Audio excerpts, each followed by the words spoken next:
Good morning, everybody. All right, what a day. Let's get cracking. I say what a day, and it's only just begun. All right, let us know what's up in the comments and do all that liking and subscribing and stuff. Otherwise, what's the point, right? I mean, if YouTube doesn't know you very important, then are you important?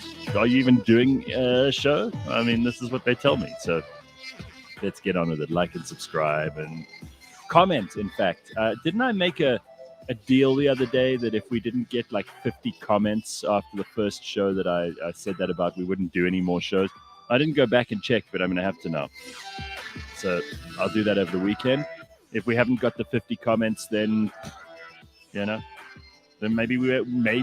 Maybe we won't have a show on Monday. How about that? Yes, I'm threatening. So, don't let me do it anymore.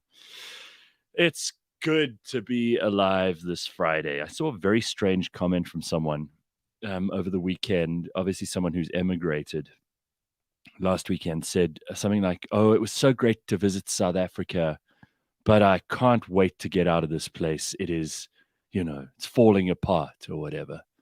I thought, what a cheek. You come here for a holiday. Clearly, you've had a good time.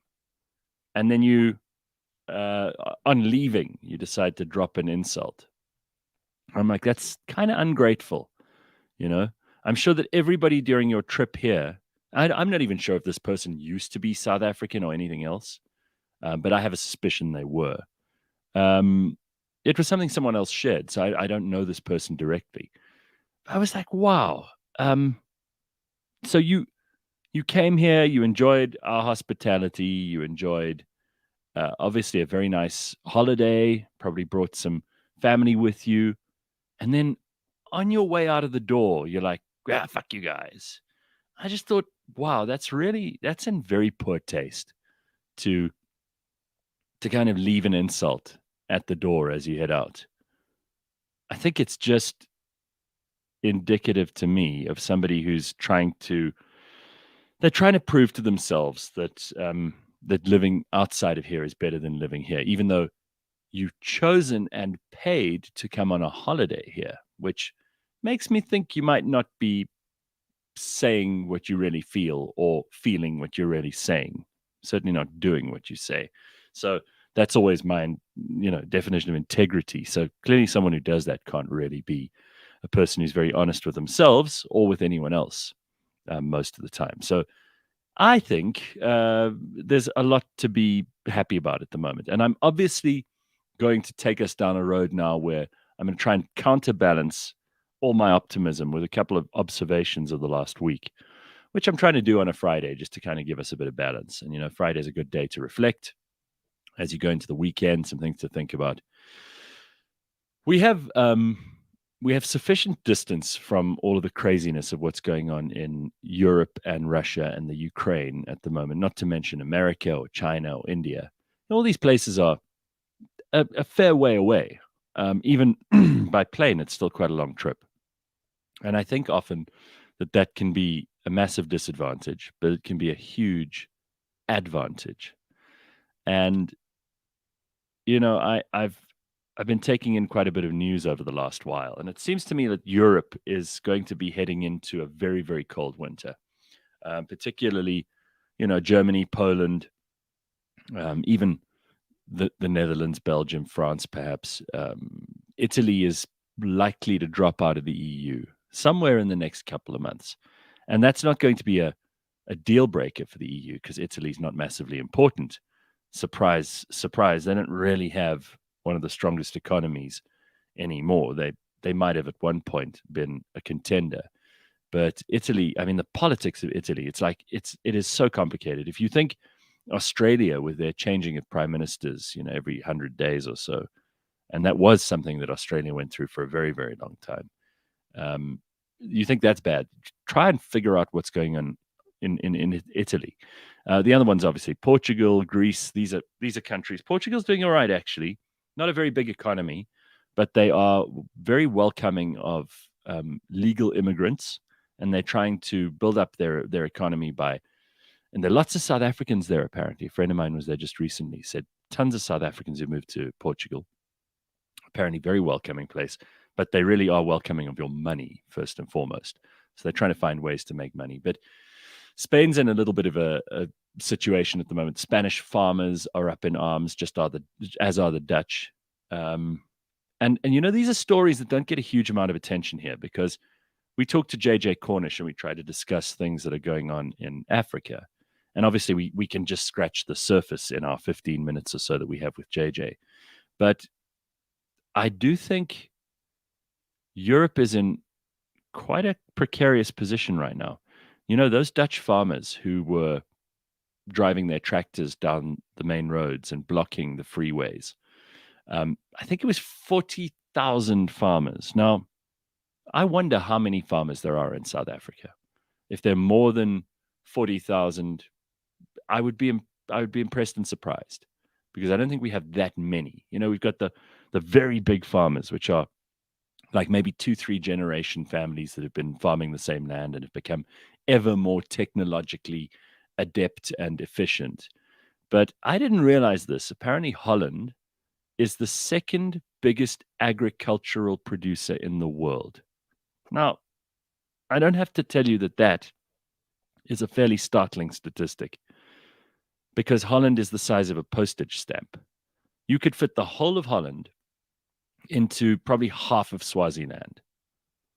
And remember, they've reclaimed much of that land from the sea.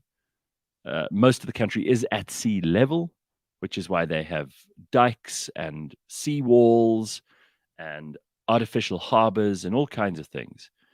And I'm just wondering, if you could piss off 40,000 of the world's most efficient farmers, whether that's necessarily a very good idea, particularly when food security is at the top of everyone's agenda. And I'm talking about food security with regard to the Russia-Ukraine conflict. We already know that they're responsible for producing most of the sunflower oil, which I don't think any of us realized before, and much of the wheat that feeds Europe and other parts of the world. Now, if Holland is the second biggest agricultural producer in the world and the farmers there are angry, that's very, very worrying. And I can't help thinking that Vladimir Putin just has to turn off the taps this winter, like he did when they were maintaining, in inverted commas, Nord Stream recently, for Europe to have a really, really hard time, and obviously for death to ensue, because there are lots of old people in Europe. They have the inverse population pyramid. Europeans are not producing enough offspring to replace themselves in the workforce. And there are a lot of old people. And old people in the winter, if they can't keep warm, they die. And this happens, in cold European winters.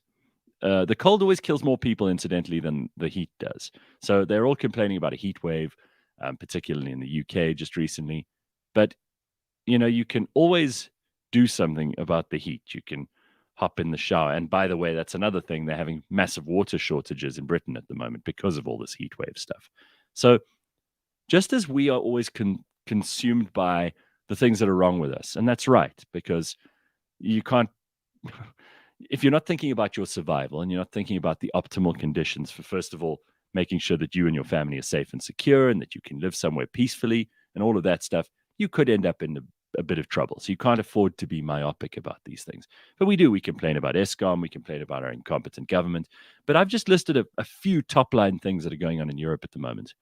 And I'm very, very concerned that all of this is going to obviously have a spillover effect on everyone else. Food insecurity is obviously a big concern. This energy crisis that they're going through in Europe as a result of the Russian situation is a big concern. Germany is rushing against the clock to try and switch on old coal-fired power stations. They are going back into nuclear.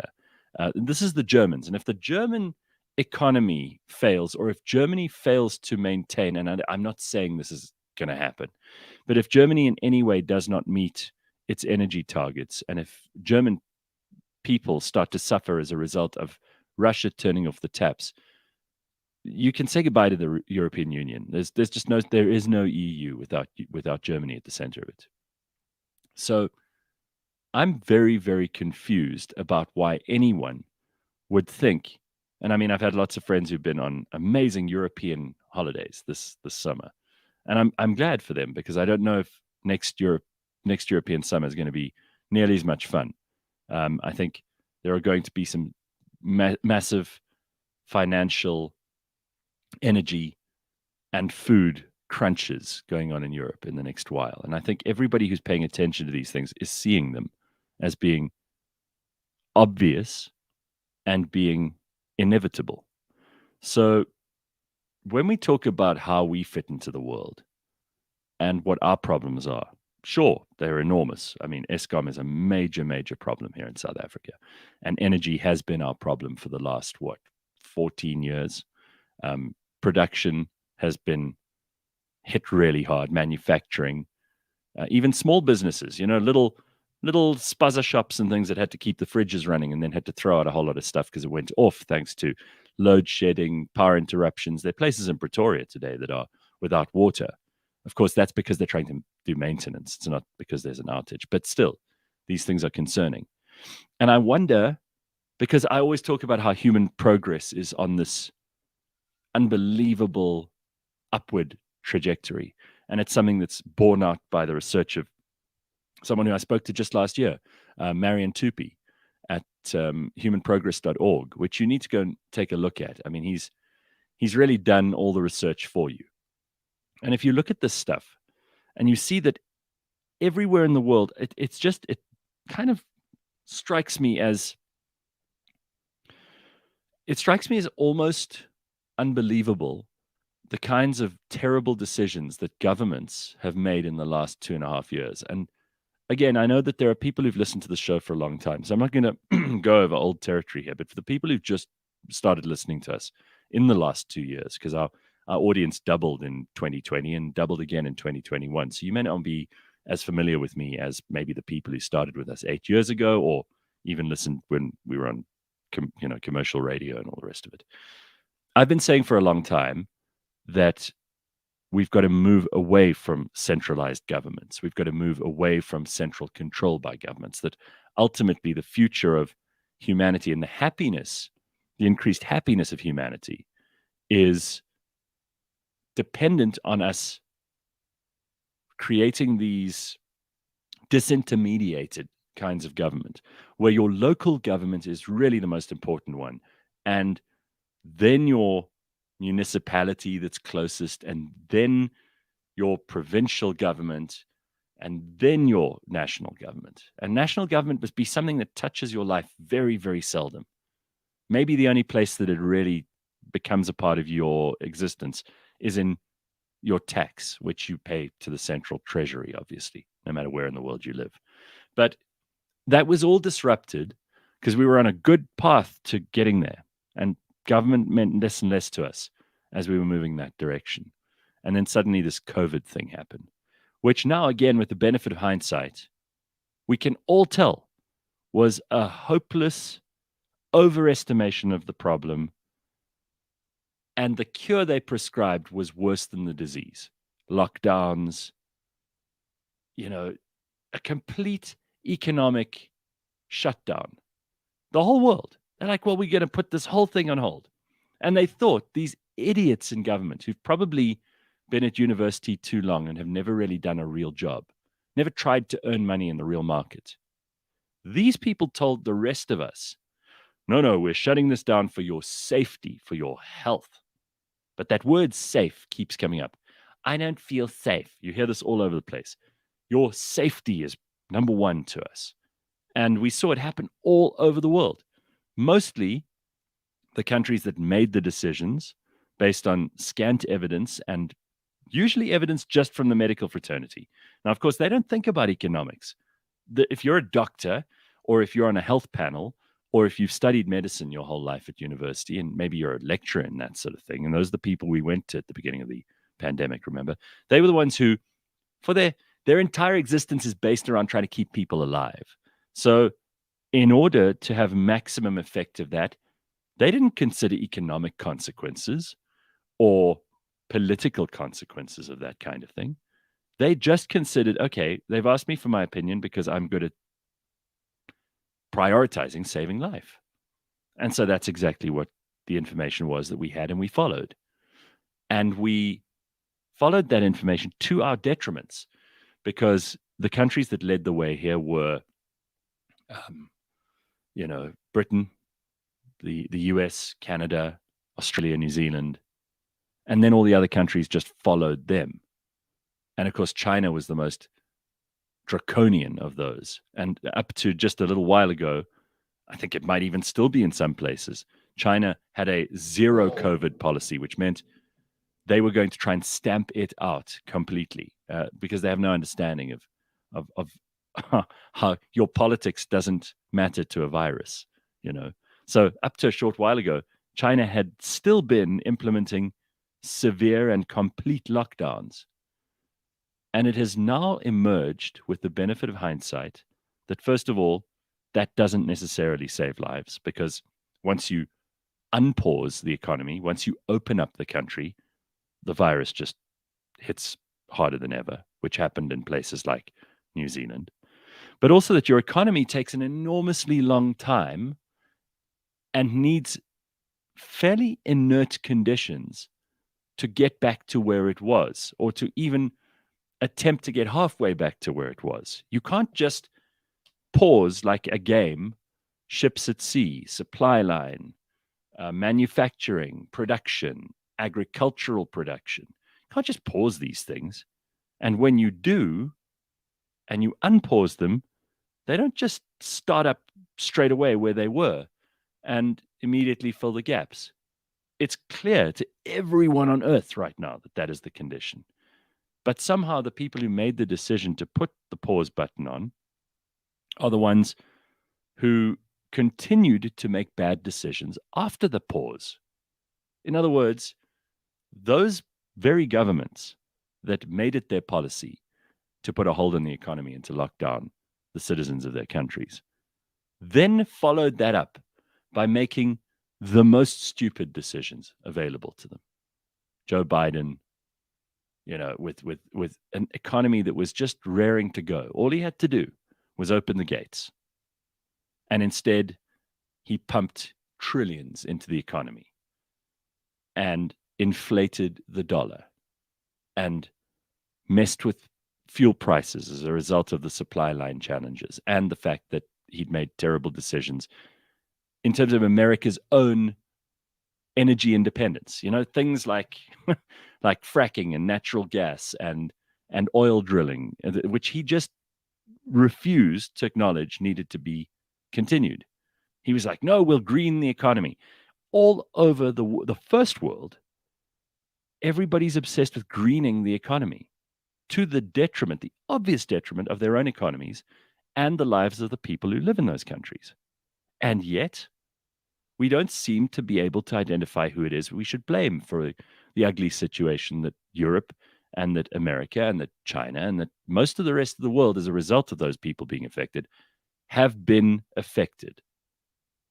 We must blame these politicians. We must hold them responsible. And it occurs to me that any of the problems, the unforeseen consequences that now develop as a result of those terrible decisions that have been made over the last 2.5, 3 years, we can lay at the feet of these politicians. They should be voted out of office like Boris Johnson already has, like it appears Jacinda Ardern might, and Justin Trudeau might, and Cyril Ramaphosa might. And we should be pleased to get rid of these people. They have proven themselves inept and incompetent at every level of the crises that have affected this planet in the last 2.5 years. And we should not take them seriously on things like the environment or the world economy.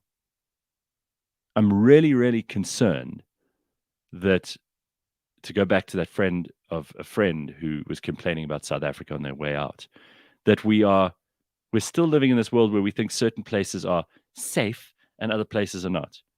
That word safe, when you hear someone say it in a political, economic, or social context, you need to be very wary of that person.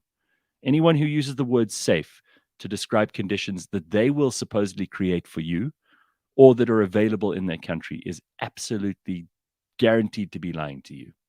And a politician who uses that next time round, because there are going to be more crises for them to pretend they're in charge of, we should immediately get the warning lights going, because those people have fucked it up already and we can't afford for them to fuck it up again.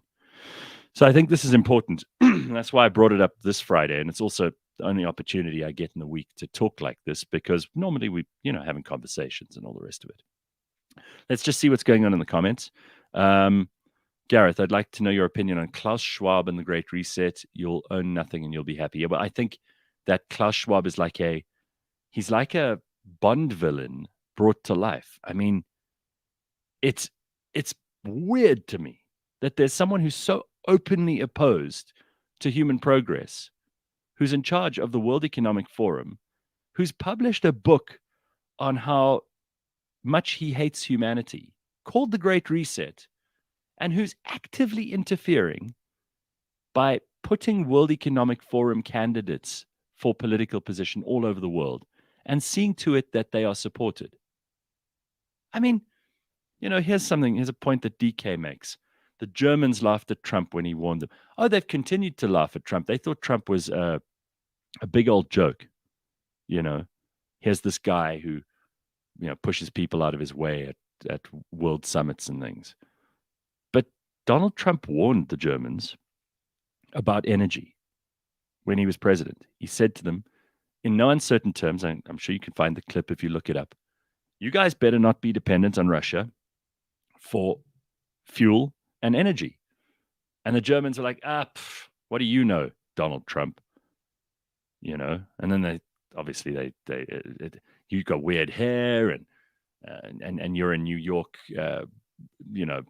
property guy, and you're a misogynist, and you've been married to all these women, and you don't treat other women with respect, and all this crap that had nothing to do with what he was saying. Because that's obviously the best way to at least gain some ground when you have no decent arguments, is to attack the man instead of the ball, which is what they did throughout his presidency. I have problems with Trump too. We've discussed those 1,000 times. And I can't help thinking that for all those people who really, really hate Trump, they're going to have to sit through a very, very high likelihood that he will be back for another 4 years soon. I think some people are going to go need counseling during those 4 years, because it may well happen that America decides this is the guy we want back. And when that happens, all these people who've tried their best to wail and scream and moan and torture themselves about Donald Trump for the last 4 years and the last 2, he hasn't been president, his 4 years of presidency and the last 2 as well, they're going to be in for a world of pain, extra pain that they weren't expecting. But yes, the Germans didn't listen. And now, if they had listened, who knows? They may have been in a better position. Someone says here, if you hate living in South Africa, then decide to leave and never come back. Yeah, look, I mean, I think you make your own decisions. Wherever you want to live, that's absolutely fine. You go for it. And I hope you're happier. That's all. I don't really care. If people want to move to wherever they want to move to, that's great, especially if it's to pursue an opportunity, to do something new, to explore the world, to maybe give your kids a chance at something that you didn't have. Great, go for it. And if geography is your chief motivator there, that's also good. Chris T says, what happened to No Politics Friday? Well, as I said, I'm sorry. This is the only time I get to talk like this. G-Star says, the ANC should be dismantled as a criminal and communist organization. Yeah, but G-Star, I have to say this because I've seen your comments through the course of the week. I do pay attention to the comments, I promise. You're turning into a one-trick pony, because every time you comment, it's the same thing over and over again. So just if you can change it up a little, because if there was a G-Star show, we'd be bored after 15 minutes. Basitsana says, Haibo, when are you shaving, Gareth? You look so dusty. It's enough now. Yeah, I'm getting rid of that today. I couldn't agree more. Basitsana, I'm so on your page. We'll talk to Ben about that when he comes on at past. And we've also got Dr. Jonathan Witt joining us today, which will be fun. Haven't had him on for a while. Whenever he's on, it's on the Burning platform. And I feel like it's fun to have him on when we're not just talking politics. The economy is synonymous with life, says Wandile. Too bad that in saving lives, the politicians put us in ICU. Well, did they even save lives? This is the point, right? If you compare, I think I put that graph up on the show just the other day. You compare the graph of countries that had lost citizens who died during the pandemic, and you compare the lockdown countries to the non-lockdown countries, and there's zero difference. So made no difference. All it did was send the economy, as you put it, into ICU. So I agree with you. And again, this is not something we should just let go of. I hear a lot of people going, it's done. It's in the past. If we don't learn from these mistakes, these politicians will do it again. And we really can't afford to have them do it again. If they try this lockdown shit again, we have to forcibly eject them from office. I want you to pay careful attention to what's going on in Sri Lanka as a final thought on this topic, because I don't want to go beyond 6:30 on this. Go and look at what's just happened in Sri Lanka. This is a country which was food secure. They had a growing economy. And the world's leaders pressured the leaders of Sri Lanka, who were corrupt. I mean, leaders here are corrupt. They pressured them from the outside to take on certain climate change priorities, let's put it that way, to mess with the economy. Now, remember, an economy is a very sensitive thing. It's quite robust in certain ways, but it's sensitive to overall political interference. If people aren't, for an economy to thrive, it is now, I mean, if I have to explain this to people, you're either an idiot or you're actually evil. But the free market is the best way for anyone in the world to improve their lives, and for an economy as a whole to grow, and for more people to have opportunities to do things and to participate in that economy meaningfully. Free market. In other words, I'm not talking about corporations, mercantilism, corporatism. You can go and look up these definitions for yourself. I'm talking about a free market where I can trade with Onkopotse or, Corona's Boring or Chris T or G-Star, any of the people in the comment section. I am selling a phone. You want to buy a phone. Nobody else is involved. You decide how much you're prepared to pay. I say this is my price. We meet somewhere in the middle. That's a free market. And if you don't think my price is fair, you walk away. And if I don't think your offer is fair, I walk away. We don't have any purchase on each other beyond that deal. That's a free market. When governments fiddle with that, as they have in Sri Lanka, you have tremendous pressure brought to bear, and it affects every part of the economy.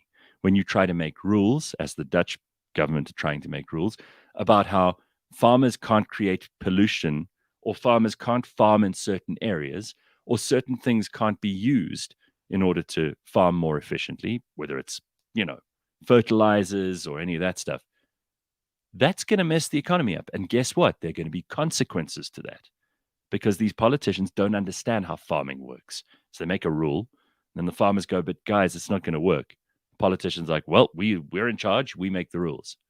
And then the Dutch farmers take to the roads, and somewhere thousands of people are going to be hungry because those farmers aren't going to be able to produce at the rate that they might have before the government started interfering.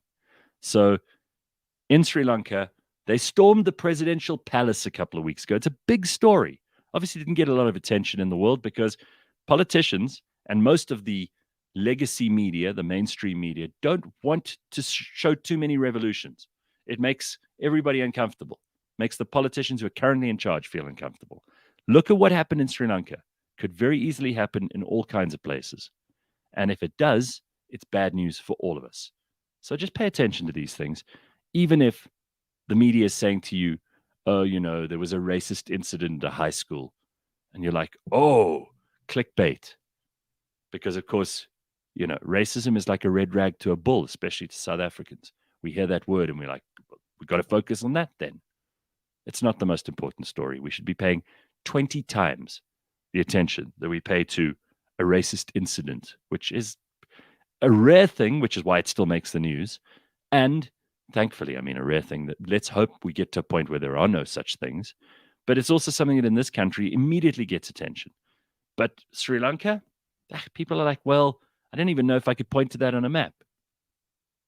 Look at what's happened there. It's very important. It's important to us. It's important to the rest of the world. And it shows you how governments can screw up what is good by taking on priorities that are not theirs. And I do hope that someone in our government is paying attention to our priorities. We need to look after our farmers. We need to make sure we're food secure. We need to make sure that we can keep the energy up to where it needs to be. And a couple of moves have been made in the right direction there. Cyril's saying that we can start selling energy back into the grid. Private power suppliers can get working. That's good stuff. Tiny little moves. I think the ANC was pressured into that, frankly, but it's happening, right? And these things are all very, very good signs. We just need to see more of them and keep up the pressure. All right, here he is. Where's Ben Karpinski? Let me bring him in here. How's it, Ben? We can't hear you. Hang on. You're on mute. Yeah, how about now? Yeah, there we go. We're on. How's it? Sorry, I'm on a new computer today. I tried to plug my microphone in and then it wouldn't. It just hates it. It's fine. It's fine. It sounds good. What's going on? Yeah, I tell you what's going on. That Cyril, that useless prick, he was never going to do that on his own account. You have to threaten the ANC and push them to do things by good. They have no understanding of that shit. The only way the ANC's ever done anything right is when they've been forced into a corner by civil society. Totally. Only time ever. They've never made a good decision on their own. So, which just shows they're in the way and we don't need them. But yeah, Gareth, it's been a very interesting week. I'm obviously going to Australia next Friday. Oh, yeah. So I've been booking accommodation. Yeah, but I'm going like for a long time. So I've got to be in Melbourne for 11 nights, Brisbane for 3 nights. So I'm actually, and there's no way I want to stay in a hotel for 11 nights. Firstly, hugely expensive. Secondly, so I've booked an apartment in South Yarra. You know, and it made me realize, like, I used to be a big fan of Australia. You know, obviously COVID changed my opinion a little bit about them, but I've always liked that country. I've always wanted to go. So now I'm getting excited about this, and to be able to spend almost 2 weeks in Melbourne, which everyone says is quite a cool place. I'm very excited for next week. Well, I'm kind of interested to hear your point of view on Australia, because we've often spoken about it. I know you've been to New Zealand. You've been to Oz before, though, right? No, I just stopped over. I haven't actually stayed there. Okay, well, I'm curious to hear your on the ground kind of reporting on this, because I know you'll be very honest. If you see things that are awesome, you'll tell us, and if you see things that are really stupid, you'll tell us too. So I'm curious to hear that stuff. Yeah, well, look, I'll be 9 hours ahead, so I can't guarantee I'll be on the show for those 2 Fridays, but I'll definitely try. I'll try my well, even when you get back, it's fine. We'll talk then. But it's going to be interesting to hear. All right, so everybody's talking about the beards. Your beard is obviously working. Bastsana says your beard looks great. No beard. Ben says, Peter, the beard doesn't suit you, but he's a guy, so you don't care about his opinion. Peter, I don't think the hat suits you, but hey, here we are. Gareth, don't be a numbnut and moan at us for not commenting, says McGowan. Did it occur to you that most of us are driving to work and listen via the app? Yeah. All right. What I'm talking about is go on to the YouTubes afterwards and comment. Because then, and what I mean is like Apple reviews as well. Those things apparently matter. I keep being told by the producers that we need like the likes and the subscribes. Ben, you know about this stuff. It's part of what you do in your agency. People have got to do this, right? Otherwise, it doesn't work. Also, here on Spotify, when you go into the Gareth Cliff Show, you can also give it 5 stars. Didn't know that either until about 2 weeks ago. So I gave it 4. Why? Why 4? I don't know. I don't listen to a lot of other stuff. Yeah. I'm ready here for you when I have time, Gareth, which is this morning. Yes. What a piece of shit. Hey, did you see Jonathan Witt's going to join us after 7? Oh, brilliant. But I have to unfortunately go at 7:30-ish because I've got this. I'm pitching to some very, very smart people at 8:30. Okay. All right. It's what I do. Yeah, I have to tell you, Ben, I'm getting rid of the beard today. It's enough. I've tried. It's good fun. It's been interesting. It's been it's something I've never had to do before. I had to trim the beard last week, and it's just it's not a thing that I want to do. I feel like I'm half dressed. I feel like I'm untidy. I feel like I'm wearing tracksuit pants with a beard. So I'm going to get rid of it. Yeah, I totally get that. I mean, you're a presentable person and people look up to you. I am not. So I'm just kind of rolling. with this. I don't know if I'm a presentable person. People look up to me. I feel it's not good. So when I go to my Moroccan barber next week, I think I'm just going to get it trimmed, but get him to do it properly because they obviously have people. I mean, those people, like when they were born, they had beards, so they know exactly what to do with them. Yeah, I mean, we had a dude of that kind of background we had school with us, and he was shaving in first year of high school, and a 5 o'clock shadow by first break.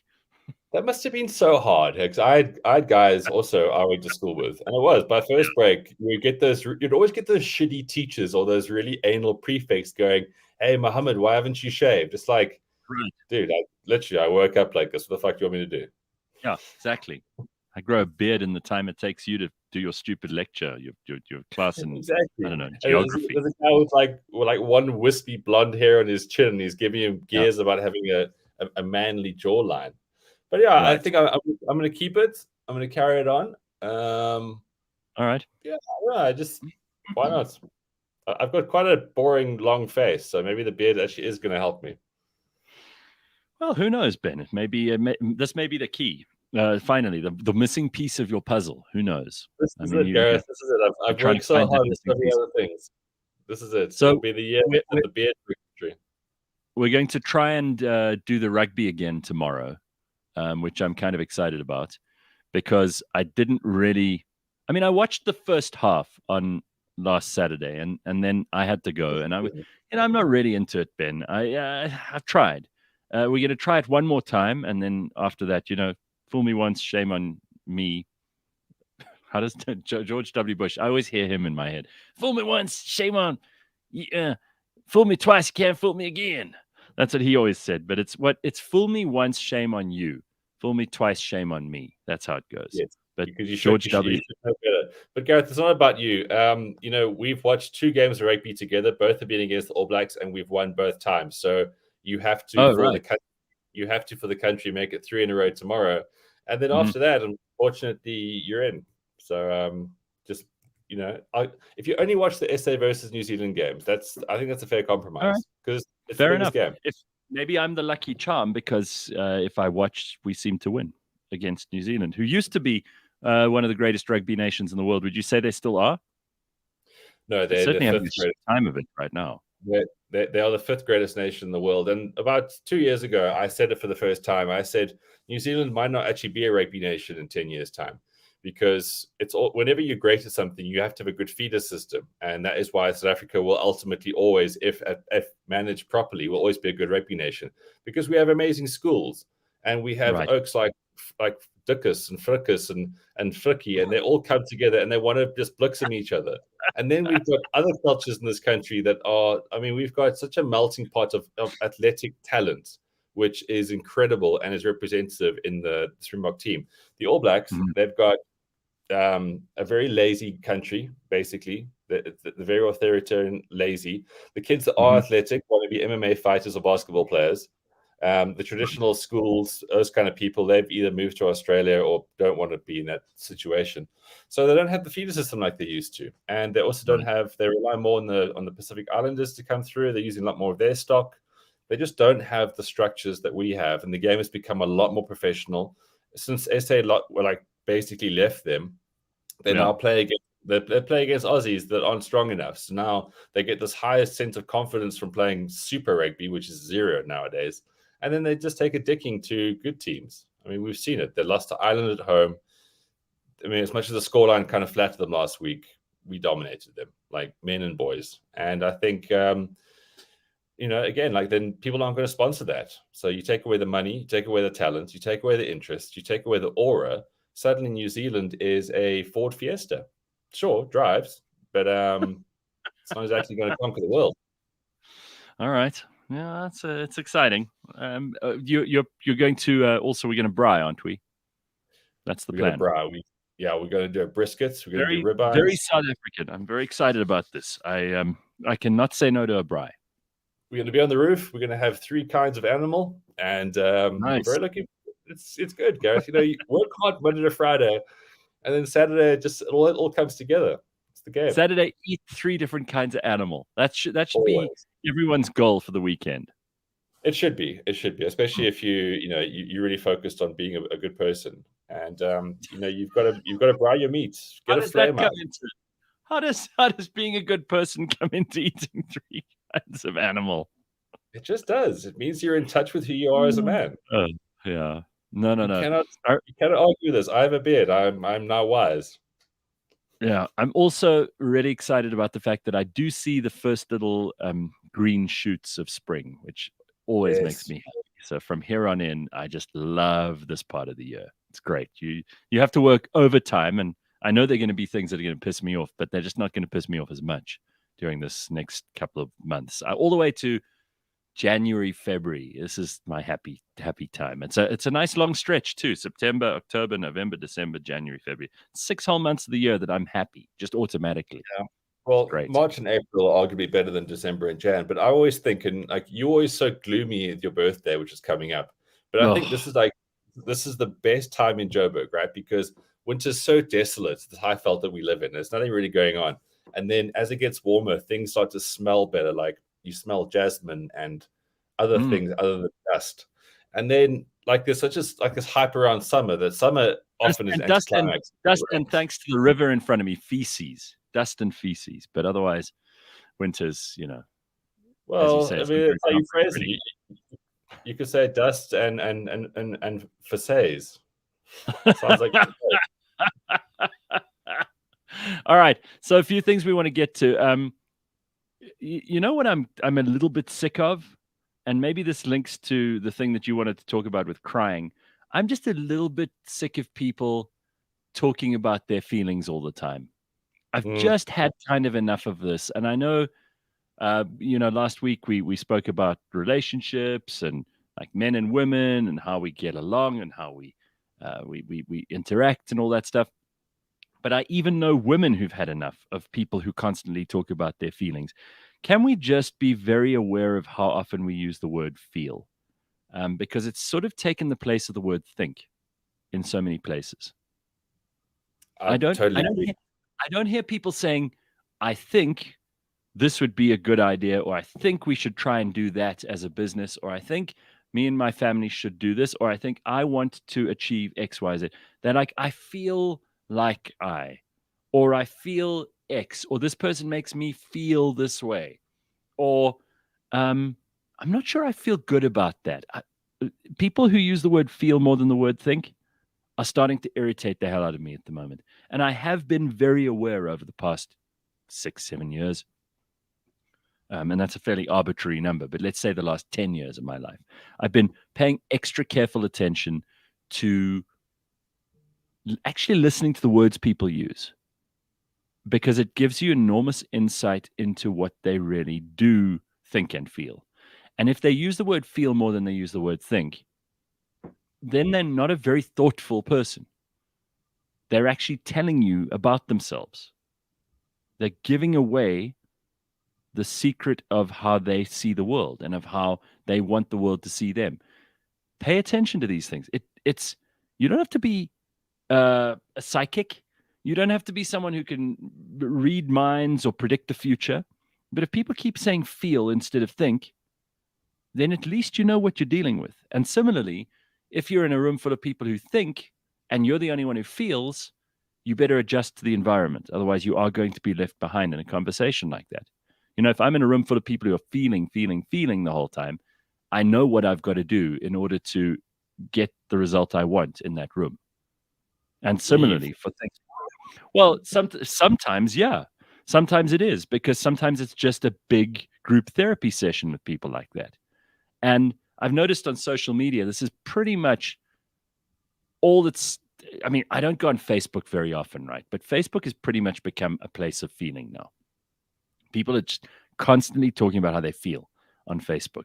I'm not sure about Twitter. I'm not paying enough attention there. Instagram is still very visual, so it doesn't really matter what you think or feel on Instagram. It's all about what it looks like.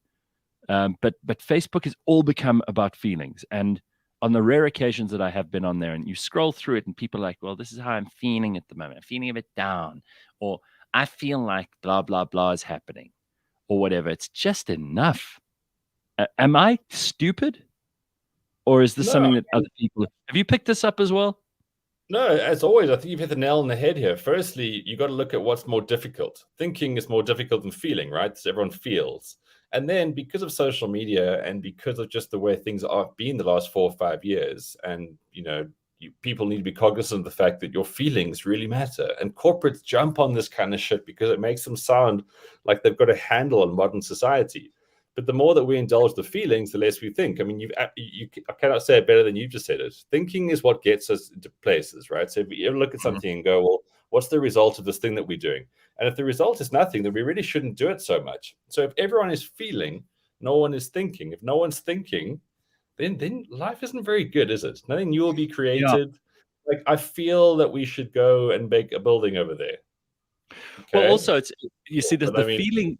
The people who use feel more than think are also the people who care more about how other people feel about them than what other people think of them. So this is the problem. It's like we've got a whole bunch of people who are performative all day long. They're doing things that they imagine will make everyone like them more, will make the other people feel better about them. So you see this with politicians. You see it with people who are even in the workplace. A lot of people are just posturing. They're putting on a show. They're performing so that you will feel that they're nice people, which doesn't matter at all to me. I have no idea of whether you feel I'm a good person or not, and I don't think it gives me one moment's sleeplessness. I'm not lying there worrying about how you feel about me on any given day. Yeah, that's because you got better things to worry about. But Ruth does make a decent comment in the comments, oddly enough. No. So people talk about mental health, and I think lots of people have mental health issues, but I think we always have. And it's just that, like, there's this butane of social media being put onto existing mental health issues, which we've always had. But what she said about men not understanding their feelings leads to mental health, I also get that. But I think a lot of times men do have mental health issues because they've been told or they've been encouraged to embrace these feelings. A lot of the time, they just get on with it. But a lot of men don't have a lot of deep, meaningful feelings. I don't wake up in the morning full of feelings. I honestly don't. So, Ruth, there are differences between men and women, and this is a good point. By the way, George Mienie, who will join us later on today, says quite rightly here, language is the greatest invention in human history. It's a window to our souls if you listen carefully. Spot on, George. Spot on. I'll get back to the feeling thing in a minute. See, George is thinking here. This is why I like what he's saying. Yeah. Perhaps people use the word feel because it's the only thing that someone can't dispute. Spot on. Great point. Spot on, George. This is exactly right. And it's a get out of jail free card. In other words, if you say you feel a certain way, you can't argue with that because you don't need facts when you're telling people how you feel. You don't need to have read a book. You don't have to know any information. You don't have to have a point of view. You just have to say what you feel, and it's irrefutable, right? So George has hit the nail on the head there. Spot on. But to go back to Ruth, I don't really have a lot of feelings. I have 10% of the feelings most people have. 7. There's no way. 7. Okay. I'm not proud of that. I know it makes me less empathetic. And, when people start talking about their relationships or their dead gran or, how they're upset by something someone said to them at work or whatever. I just want to get the fuck out of the room when people talk like that. And I know that's not nice. I get it. So I'm the exception. I'm probably not the rule, which is fine. Means that I've had to adjust so that when people start talking about their dead gran, I know that I must just shut up, look like I'm being, like I care, and I don't usually. I mean, this is a horrible thing to admit, but I don't. If I don't know your gran, how can I get upset about her being dead? Purely on a logical, sensible, unemotional plane. Your gran means nothing to me. She didn't while she was alive. She means nothing to me while I'm dead. If I care about you, however, I know that the appropriate human reaction is for me to go, I'm really sorry about that. That's a shit thing to happen. Tell me. And then let them talk because it's about their feelings, right? Yep.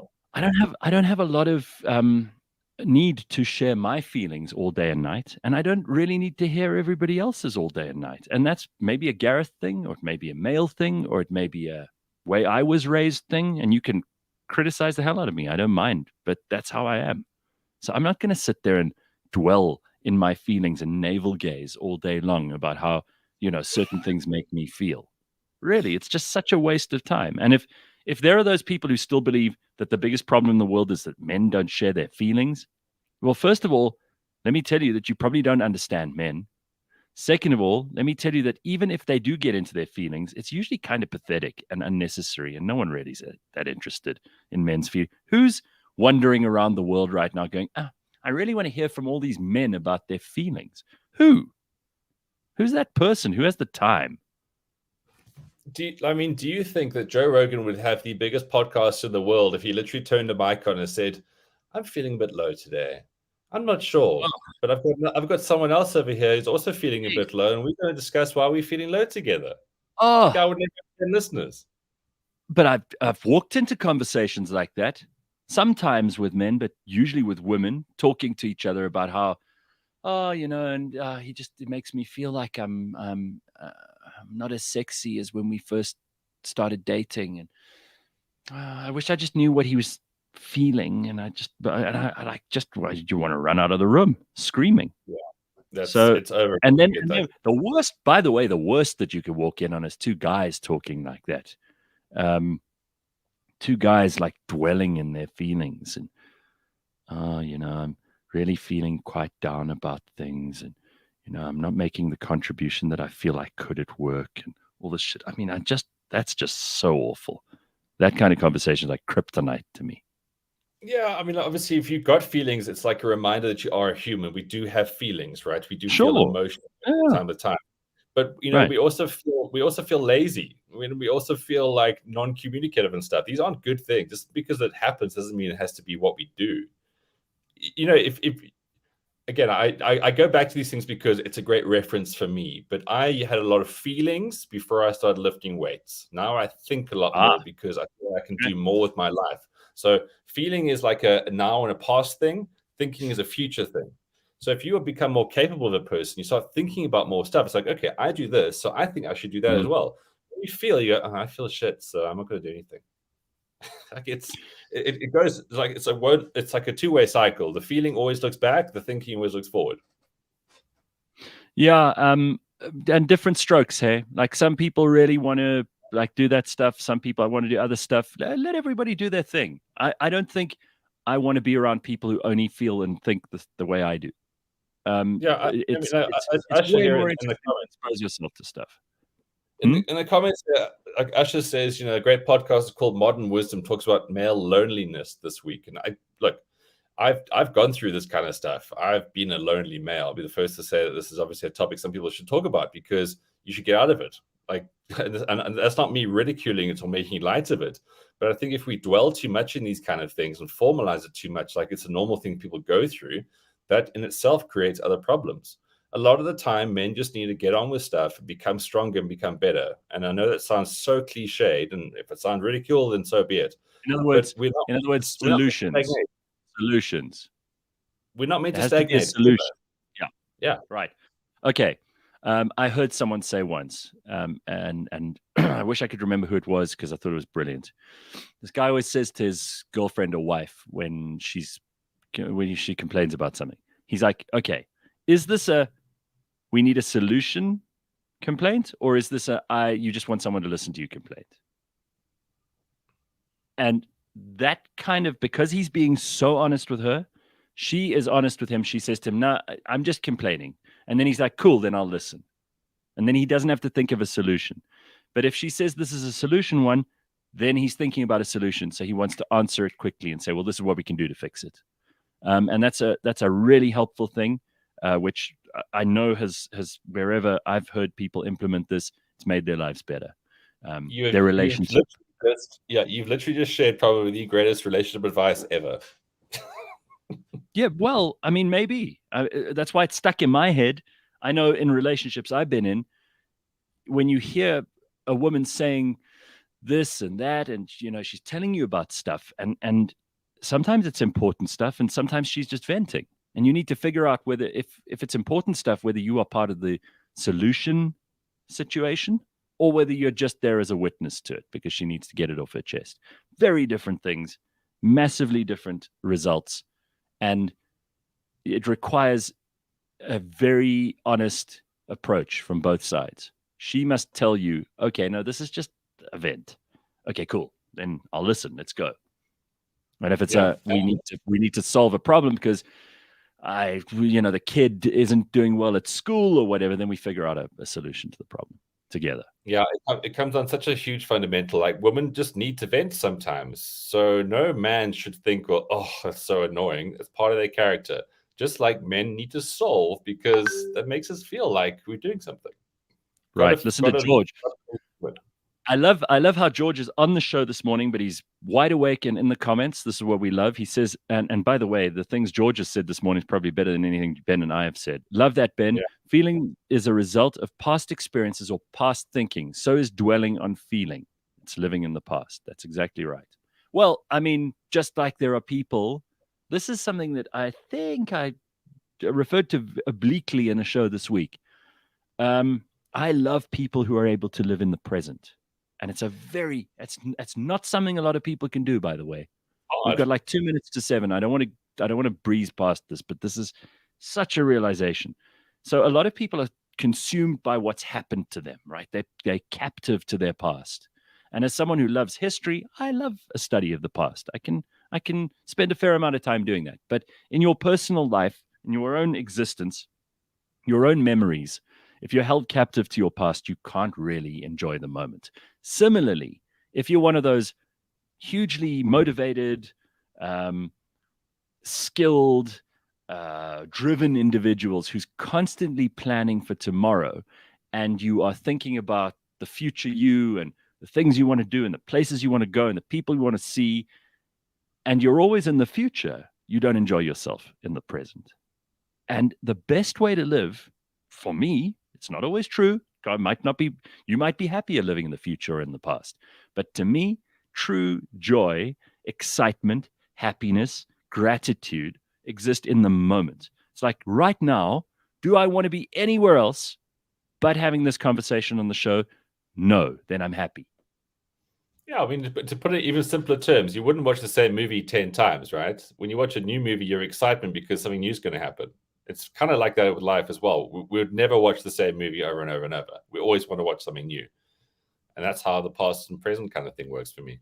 Oh, please. I know some people who want to watch the same movie over and over again. I know some people who drive the same road every day to work. I know some people who like eating the same thing for breakfast every day.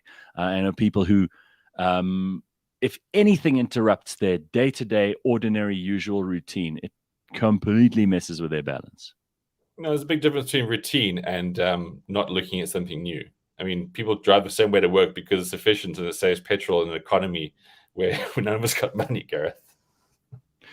Carl says, that's also true. Did you know that women with nice boobs are listened to 40% less because men are single-minded? It's why they battle to get things off their chest with us men. Oh, great, Carl. Such wisdom. Such wisdom. Where did reaching out come from? What's wrong with contacted or talked to, etc.?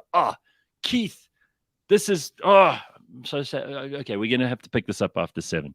Reaching out. I'm so sick of people saying that, reaching out. I'm just reaching out like in an email. What through the ether? What, you're like Michelangelo's painting of God and Adam? What, you're reaching out? No, you're not. You're just emailing me. I'm emailing to tell you the meeting has been canceled at 7.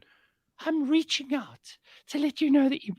Anyway, look, you can see I'm getting excited about this. Let's come back with it in a moment. CliffCentral.com, Friday morning. We got Ben and Dr. Jonathan Witt will be joining us in a short while. That's going to be lots of fun. Plenty to talk to. George Mienie bringing up the end of the show for the last couple of minutes with the Auto Trader podcast and a quick look at some of the stuff in motoring and in your world. We'll get to all of that in a short while. Stick around. This week on the Auto Trader podcast. I'm gonna put it up. I think the producers have an image of it. So I think. A Veyron. It's a Veyron. A Bugatti Veyron was in 2018. It's probably a lot more now. Was recorded as the most expensive car to hire. Price? 335,000 rand per day. There goes my 10 grand of my maths. Yeah, which is why I was like, yeah, okay, times 10, no? So yeah, 335,000 rand a day to hire a Bugatti Veyron. Well, I mean, I suppose there's not many of these around, right?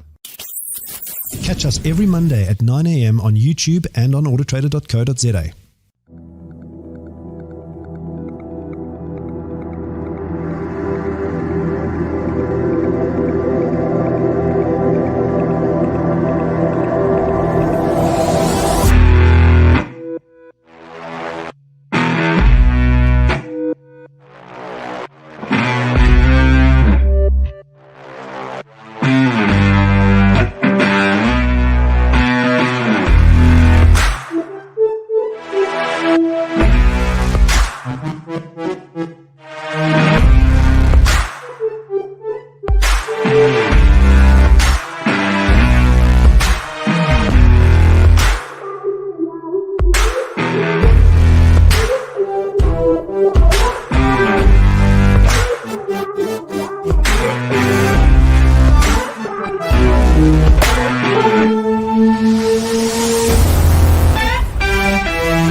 Thomas Anders from Modern Talking knows they exist. Gary Kemp from Spandau Ballet once saw an email from them. Someone who works for Rick Astley liked their Instagram post. And Chesney Hawkes? Well, Chesney Hawkes was just really lovely. That 80s Show meets your favorite 80s artists. Hours of interviews right now on cliffcentral.com. It's the biggest collection of nostalgia since you cleaned your childhood bedroom. That 80s Show. New episodes every Friday, live or as a podcast on cliffcentral.com.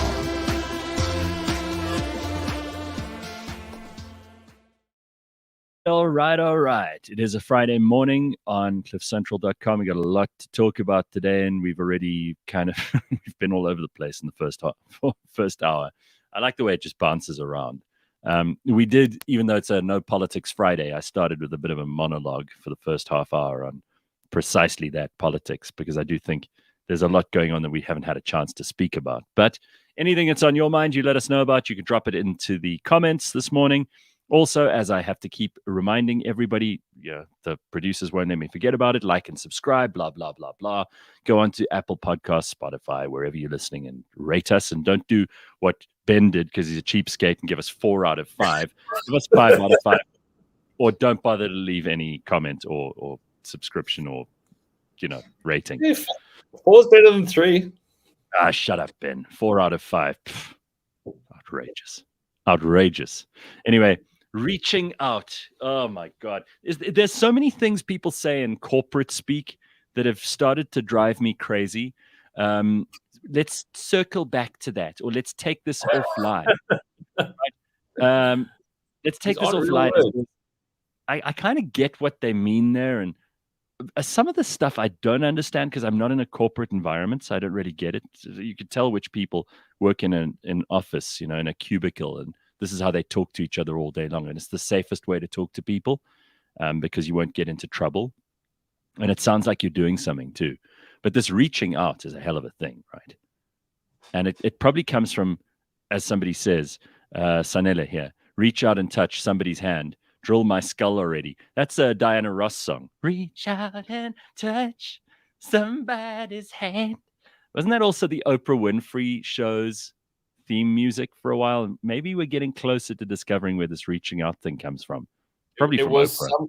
It was some sort of talk show, but I think you've actually, again, Gareth, you're on form this morning.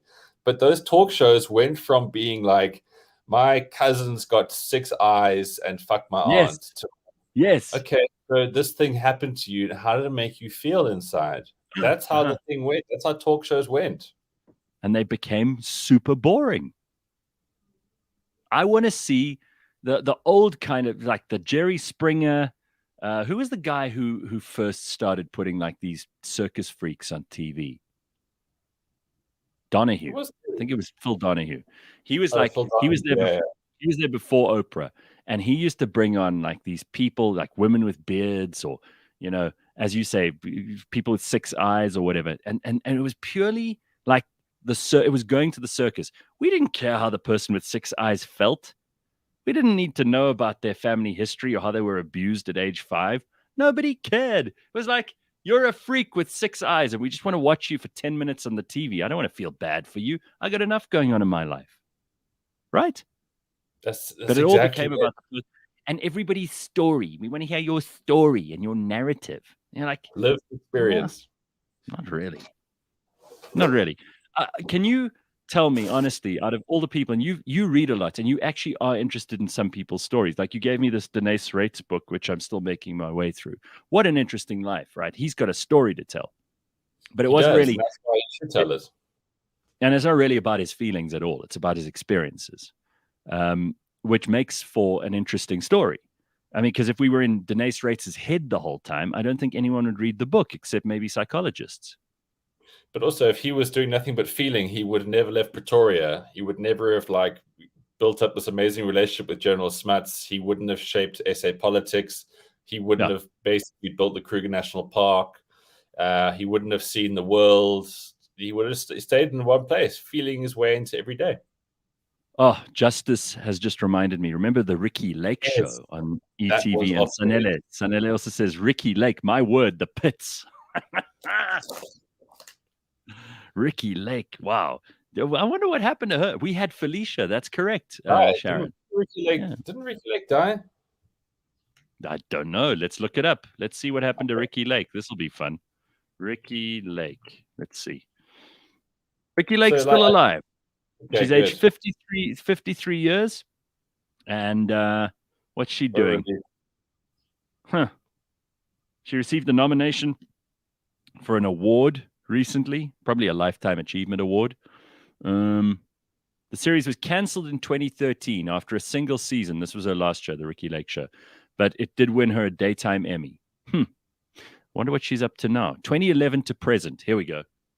In March 2011, reports said that 3 television studios were interested in bringing Lake back to the talk show realm.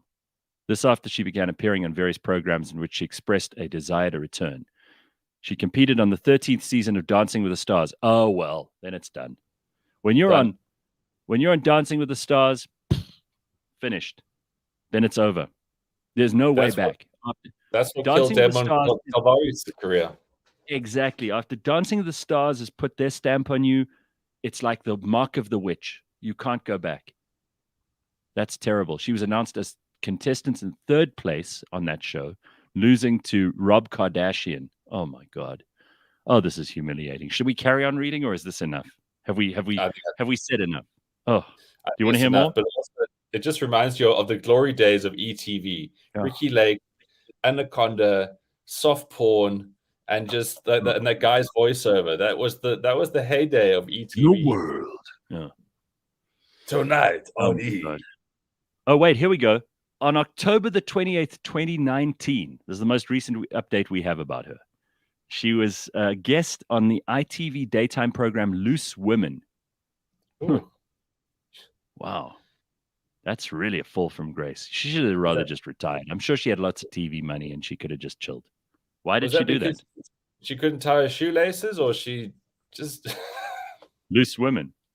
I don't know. I've never heard of that show. It sounds good. I think I might just look for it. By the way, any quick suggestions for series that we need to watch, Ben? You usually had a good suggestion or two. Have you been watching any of that stuff lately? Have you got any ideas? I don't watch TV, unfortunately. Like, I watched that Woodstock thing because it was a historical moment that I didn't know about. I got to still do that Woodstock thing. Sorry, got to watch that. Like, on about 6 different occasions, I've tried to get into Peaky Blinders because everyone says Peaky Blinders is so great. People quote it.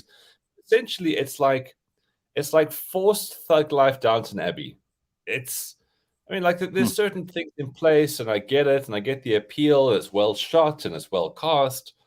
Yeah. But it's just all this like Cockney angst, and they all mutter, and it's just so hard to get into. It's really, really hard.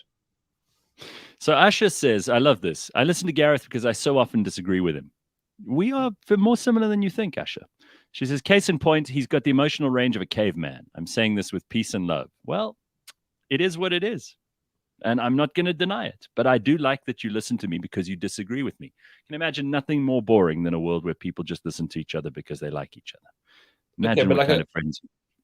But like on the counterpoint, why do you need Gareth to have my emotional range? That's what I want to know. What is it? Because you need more emotion in your life? I'm just curious about that. I just, in my own defense, and now we're being very meta here, but I think I've developed a lot more of that part of me that I'm now able to listen and able to kind of comprehend stuff. Yeah. I used to be a lot worse. I genuinely think I've started to improve somewhere in the last 10 years to a point where I can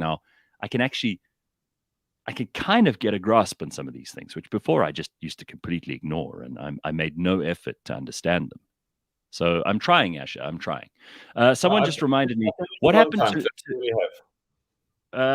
Nolene Maholwana Sanku? That's a good question. I thought about her the other day. She used to have that 3 Talk show. Do you remember? Yeah. I wonder what she's up to. You know who would know is Alan Ford. I think he's on the show next week. We'll ask him. He'll know. All right, here he is. We've been waiting for a long, long time to bring him on. He's always part of the burning platform, but actually he's not always a serious guy, and he's not just interested in politics. Plus, he's a doctor, and I always like having him on because he likes giving us those I told you so moments. He is Dun, dun, dun, dun. Dr. Jonathan Witt. Look at you. There he is. Hello, Witt. Are you on mute? Get yourself off.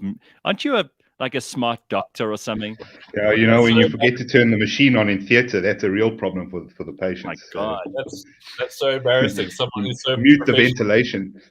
Yeah, here he is. He's our anesthetist. He's also one of the bravest people who, during COVID, always said he didn't buy 90% of the bullshit, and he got pilloried for it. He had people in his own profession give him shit for it. He paid a fairly steep price on social media for every opinion that he's ever had. But here he is, Jonathan Witt. He survived. And a lot of those people who thought they were so right then are out of jobs and are being taken much less seriously in the world right now. Does that at least make you feel a little bit better, Witt? Slightly. They're still in charge. We're going to do it again. You think so? So just be ready. Yeah, 100%. We'll definitely go down that road again. All the guys who made the bad calls are all still in charge. Every single one of them. So, but yeah. Witt, are we going to do it with our boxer? Yeah, what's happening with monkeypox, Witt? And what should we know about this? Shame. They really want to make it a thing, eh? And yeah. It's just, it's really not. I mean, it is if you into like orgies and anal sex. Then, really? You're in trouble. You get it in orgies and having lots of anal sex. They're doing this thing again where they're like, you could theoretically get it like via respiratory spread and whatever. It's like one of those, it was the same as COVID. It was like, well, it's possible that maybe your child will go to school and then get it from another child and then come home and kill granny. Yeah, I mean, sure, it's possible, but it was like so slim a chance. It's the same with monkeypox. It's like the chances of you getting it from any other way other than sexually transmitted are incredibly low. Yeah, it's not a big deal. So I've got to ask, and it's unlikely to kill you. Why is it called monkeypox? Because people in Brazil are actually killing monkeys now because they feel that monkeys give them monkeypox. Yeah, that's what they named it originally, Ben. Before they stepped in with the political correctness, then you were allowed to call things where you found them originally or where they came from originally. So they found monkeypox in monkeys, and there you go. Exactly, and I feel really bad for the monkeys because you can't call it China virus, but monkeypox comes out of the blue. These guys, they're just in the tree throwing chips. Suddenly they Ben, the rules are made up. You know this. You can't call it China virus. You can call it the South African variant. You can't have anything insulting, but you can call it monkeypox. Although, did you see that? Yeah, this monkeypox thing. So basically, if you're not in gay orgies, you'll be fine, right? I mean, that's not my medical advice, but for the most part, that seems to be what the CDC says. Yeah, I'm not saying that this is your advice. Just like we often have people on here telling us about stocks and shares and crypto, and I always have to pretty say, much. I mean, it wouldn't just be gay, but yes, it's at the moment the main issue. Like in the United States, for example, where the majority of the cases are, there in Europe, the majority of those cases have been in gay men or men who, as they put it, men who have sex with men. Okay. So, all right, if you're not doing that, you don't have to worry about the monkeypox. So let's not talk about it anymore. Here's the thing I want to talk about. Where in the world, if you could live anywhere, I've always wanted to ask you this. If you could live anywhere, let's say you just had a ton of money, where in the world do you think is the best place to live? Montana. In the U.S., Montana. Montana is like the free state. Montana's like the free state. Exactly. Like that. There is you can buy a piece of land there. Firstly, it's magnificent. It's a very pretty part of the world. And secondly, you can buy cold for at least 7 to 8 months of the year. It's really cold. Yeah, but it's kind of the cold is built into the whole environment. It's like it's part of it. It's part of the experience. Tell us more because I'm not being bought yet. But go on. You can buy a piece of land that is hundreds of miles away from any kind of civilization, so you don't have to deal with too many other humans, and most importantly, very far away from any kind of government. You want to use whatever compost and fertilizer you want, like you were talking earlier. You can do whatever you like. Ben, but you're still in a first world country, right? So if you want Amazon, you can just order it. Yeah, but they're gonna have to send a helicopter out to your farm that's 100,000 kilometers Let away. Bezos send a helicopter. Now, Witt, I agree with you because I have always wanted my own James Bond lair cut into a mountain very far away from places. But what if you actually like people and you want to still be part of a society? Because when you say Montana, let's say we haven't, because in Ben and my situation, we haven't yet mated with a woman of our choice and produced offspring like you have. And by the way, you have 2 children now, don't you? I have 1 and 1 on the way. Excellent. Mazel tov and Simon Tov. Sure. That's good news, man. Congrats. We need more wits in the world. And I mean that both in the T with the wit with 1 T and the wit with 2 T's. We need lots of wits in the world, both. All right, so we haven't produced offspring yet, and we hope that someone somewhere would be willing to mate with us and produce this offspring. So we still have to be around people. You have your family. You can move off into the Montana savannas, and you can I don't know, breed with bison or whatever the hell you want to do out there. And you, by the way, just an important distinction. Human Shield says, I hope you're not talking about Montana in Pretoria North. Well, that might be how far I get when inflation is done. I mean, let's be honest. Okay. All right. So where would you go if you had to be around people, though? If you did have to interact with civilization every now and then? We know that you are basically a misandrist. You don't really like people. If you had to? Yeah. I don't know. I think I heard I think it was an Andrew Tate podcast, Ben, actually, that you also put me onto, where he was talking about there's a lot of places in the world that people don't realize the value in. Because, like he was talking about Romania, and he was saying, well, it's like Europe, but the rules don't really apply because, well, it's Romania. And he, Serbia was the same vibe and Croatia was the same vibe. So I haven't been to those places, but probably somewhere there or some nice island. I've been to Hawaii, for example, very nice, very pleasant place and everything you could ever want, plus beautiful weather most of the time and, right on all the amenities. Yeah, so I like those theories because Andrew Tate was saying that Miami is cool, but you'll get stabbed, whereas Bucharest is cool and you can do whatever you want, and there's much hotter girls there. Again, from a perspective like Gareth said, if you are pre-mating or still looking for purposeful coitus, then you need to go to a place. Purposeful coitus. Yeah, but Gareth, why do you need, if you have kids and a family, why do you need civilization that much? I mean, that's the other question. It's like, the school system is busy destroying its reason for existence. What are you going to do with educating your kids, by the way? I mean, are you going to homeschool them? I mean, what's your plan? Because I know you don't trust the education system at all. And I just want to point out, like, the way we're talking now could sound to someone, you'd probably call them a normie, Witt, but to someone who just takes the world as it is and expects that people's intentions are generally good, we sound like a bunch of crackpot conspiracy theorists. Well, you do anyway. Like, I want to move far away from government and not have anyone near me. No. I mean, I'm talking from the point of view of someone who's listening to the show for the first time, and they're like, what do these people talk about on this show? And then we've got Dr. Witt on, and he's saying, well, COVID was like an overreaction, which I agree with, and all of that stuff. And monkeypox doesn't matter. And like, move out to Montana on a farm. But like, what is the right thing? And why should they, first of all, be nervous about the education system, especially in a country like South Africa, where, frankly, I don't think Angie Motshekga even knows what's in the syllabus. Why should you be nervous about the education system? And what would you do for your kids? Well, I dropped out there, so I lost a little bit. But I'm going to send my kids to a school because the truth about homeschooling is that you actually then have to stay at home, or you have to hire someone to do that. So there's complexities. No, you have a job. I haven't really got there yet. I think the idea of homeschooling is cool, but I don't think that's ultimately what's going to happen. I think people are going to start new sort of schools. They'll basically club together, go, we all have similar values, and let's hire teachers who have the same type of values, or at least won't violate them, and we'll stick with that. for my part, for the moment, I'll send my kid to a school that I believe is unlikely to violate those values, but will definitely, because wokeness is everywhere. Someone this morning was listening to that oral cancer 702, and they sent me a message saying that there was some pop quiz or something, and they asked about the 7 dwarves, but they didn't use the word dwarves. They used the word little workers.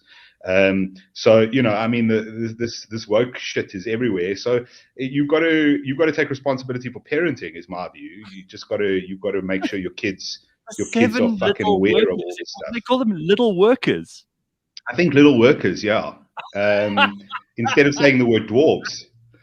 But it's Snow White. It's Snow White and the 7 dwarves. Well, now it's Snow White and the little workers.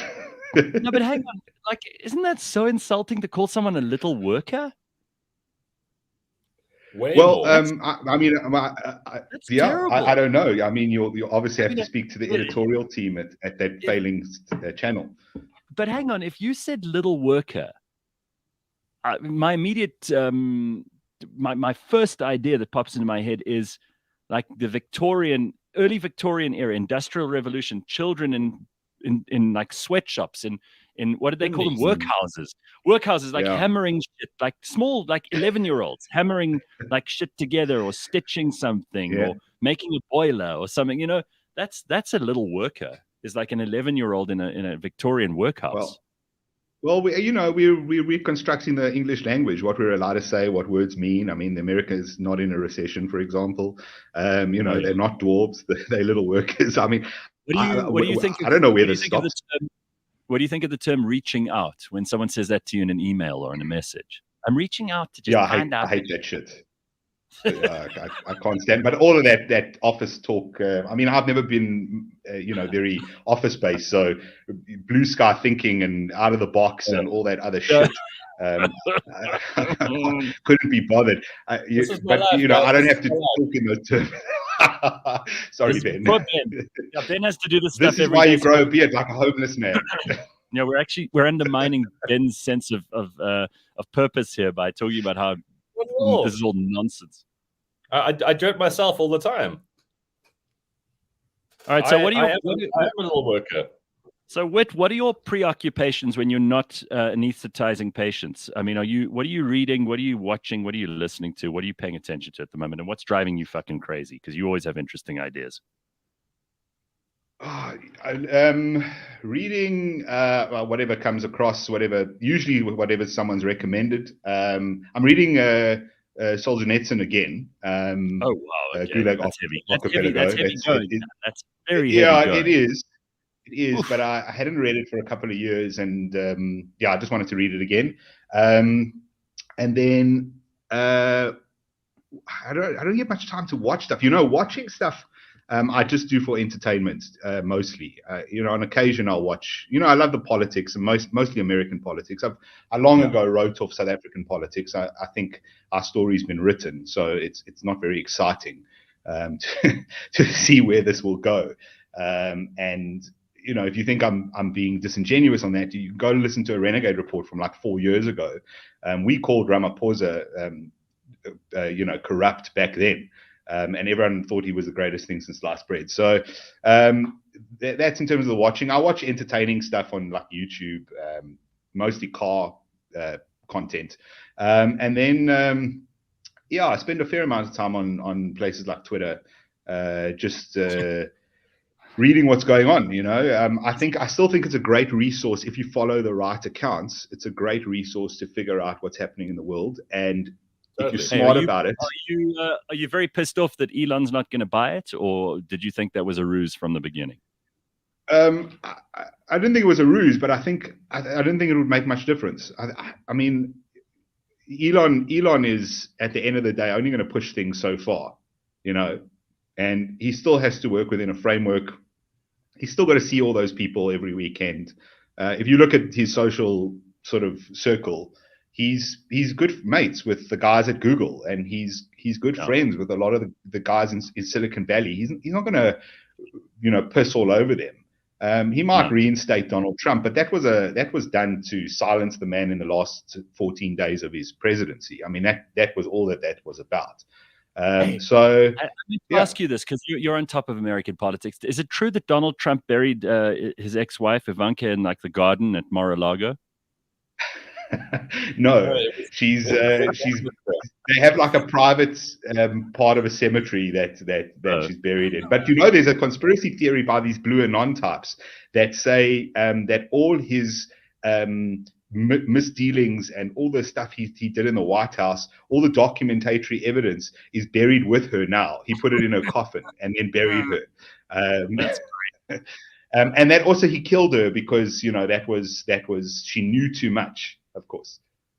Here's a good question for both you and Ben. All right, so if there was one person in the whole world who you could snap your fingers and they'd immediately be struck mute and incapable of like affecting anything in the world, who do you reckon is the most dangerous person in the world that you could put out of action with a click of your fingers, like Thanos? I know Ben's probably going to say Crooked Hillary because you've never liked her, Ben.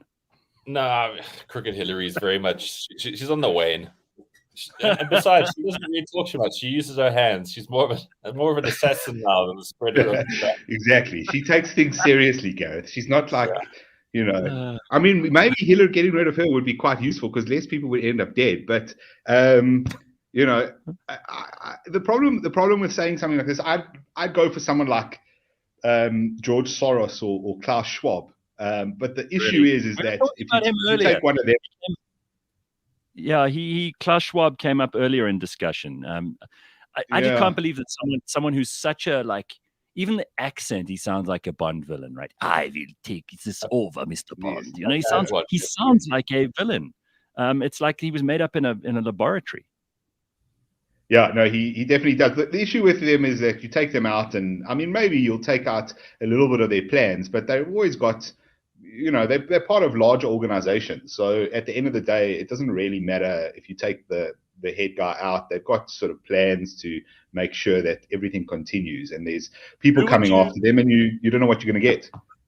Who would you most like to fight in a boxing or an MMA ring? I'm going to give you 3 options. Are you ready? First one, Justin Trudeau. Second one, Boris Johnson. Third one, Angela Merkel. Well, she never takes her hands apart, so she'd be quite easy. I mean, unless she just sat on you, in which case you'd be in trouble. She's always sitting like this, right? She always has her hands clasped into each other. All right, so no, I mean that's Trudeau easily. Right, you reckon you could beat him easily, huh? I mean, he's a communist, so he's going to pull some dirty tricks. Yeah, but he's also.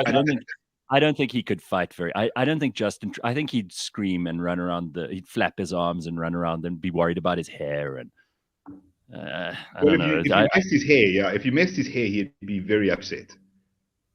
Yeah, he's total. I was going to take this moment to say I've got to go offline. I've got to have a hard stop right now, and we'll definitely pick this thread up at a different stage. There's that corporate talk, and guess what he's doing? He's going to be pitching some really creative, blue sky thinking. Out of the box ideas. That's what he's going to be doing. I'm just going to go back to really hard. It's all about CRM, Ben. It's all about CRM and ROI. Right, ROI, customer relation management. I love that. Jesus, what a lot of rubbish. Okay, cheers, Ben. See you later. What's really bothering me, and this is something I wanted to talk to you about for a long time, is this what do they call it that they're now doing in all these corporates at the moment, where it's like got an environmental and sustainability and equity and diversity and inclusion angle to it. They've got whole departments in virtually every company in the world now who do this. What is it called? ESG. ESG, that's it. What does it stand for again? Environment, social, and governance. Okay, so this is stuff. Let's just open this up because a lot of people may be working in companies right now and they might not know what this is. You should know what this is, and it is complete politics and bullshit. It has nothing to do with any company working better, working more efficiently, getting the best out of their people. It has nothing to do with anyone's life improving at all. It's all like nonsense that is imposed from the top by people who just want to look like they're doing good things, right? Yeah, I mean, it may have some good side effects as a result. If the company decides to turn off the lights for a day or something for Earth Hour or whatever it is, I suppose you'll. Well, the government's doing that for you anyway. At the end of the day, it's what's that? The government's doing that for you anyway, because the 100%. So we're already switching. And not just here, by the way, they're already warning of that across Europe. Europe will have load shedding within the next 5 years. Right. But watch the ANC go. You see, we were ahead of the curve there. Exactly, ahead of the times. But that's the whole point. Is that ESG has led to the scenario where Europe, which was energy rich a decade ago, may end up not having enough energy. And in fact, Germany is going to probably run out of energy this winter. And you can blame Putin all you like for that. At the end of the day, that's got to do with Merkel shutting down nuclear power plants. Right. So, the thing is this whole ESG thing is trying to make it's saying to corporates, well, it sounds good on the face of it. It's like, look, we have got to look for the care of the environment, and we've got to be socially responsible, and we've got to have good governance in South Africa. That's like the King reports and everything. How you manage businesses, and then everyone goes, well, that sounds good. Of course, we want to look after the environment and social issues. Yeah, those are all important. But then when you dig down into like how they want to do this, it's all the stuff you talked about in the first hour. It's like, well, farming produces nitrogen. So we need to stop that from happening. This activity uses fossil fuels, and fossil fuels are bad. So we need to stop that activity. But 30,000 people will lose their jobs. Yeah, but it's bad for the environment. And then what's happening is larger institutions like the BlackRocks of the world, the venture capitalists, and just in general capital, are saying, well, you can't qualify for the capital unless you jump through all of these ESG hoops. So companies just do what they're told. 3 months ago, your company was telling you to wear a mask, not because they ever did anything, but because they were told to. So they do it and they follow it, and that's On that issue, because I know we're jumping around a lot, but you and I haven't caught up for a long time. So there are still people wearing masks out there. Does that drive you as crazy as it drives me? I drive past these people in their car on their own with a mask on. And yesterday I saw someone getting a haircut and she had a mask on, and I was like, what? What kind of this is like a madness, right? This is something that's affected someone permanently. They've permanently been reduced to like being an automaton who just does what they're told. It's like willing to be a slave. I mean, I think it's just sad. I don't, if you want to do any of those things, I've always felt you could. I was never, even throughout the pandemic, if you wanted to do all the crazy stuff, cool. Sure. Go ahead, do it. It was forcing everyone else to do it. But I think it's sad. I think it's sad that we have an environment where we convince people that a fabric cloth over your mouth would prevent you from catching an aerosolized respiratory virus. And that people are still convinced of that, and that no one in the mainstream media or in government has thought of saying to people, listen, we know we told you this. We thought, they can give all the defenses they like. We thought so at the time, whatever. But listen, it doesn't work, and please don't do it anymore, It was that whole mass formation psychosis. And I guess when you end the mass formation psychosis, some people are going to be left psychotic. Yeah, I mean, it's a very good, that is probably the best distillation of the whole problem. And of course, none of these politicians will admit that they made a wrong move, because I think if they do, there is a very good case to be made for class actions to actually sue them civilly, and even for potential criminal cases to be brought against them for decisions that have really ruined lives, killed people, destroyed economies, interrupted supply chains, and screwed up the world. So I think they're very loath to admit that they made mistakes. They're kind of just letting it go, hoping we'll forget, because there's going to be a price to pay. First of all, at the polls, we're already seeing this. By the way, I thought you'd like this, Witt. I found this for your entertainment, and I knew you were coming on the show this morning. Here's Jacinda Ardern Jacinda Ardern under pressure as approval ratings slump to record lows. Ah, shame. No. Old Jacinda. Support for government led by New Zealand Prime Minister falls as economy battles to recover from her strict lockdowns. Now, who could have predicted that? Well, I mean, who could have predicted that they now have the highest COVID death rate in the world? I'm sorry to laugh, and but the I mean, highest infection rate, I think.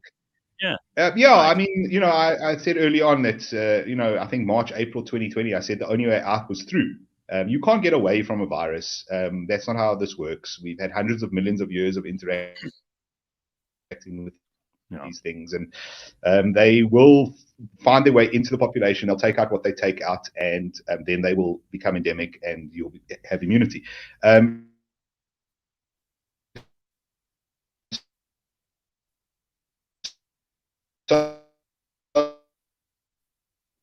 So yeah, it was always going to happen. They themselves essentially, and the results, we can look at them and say, well, you can clearly see what did and didn't work.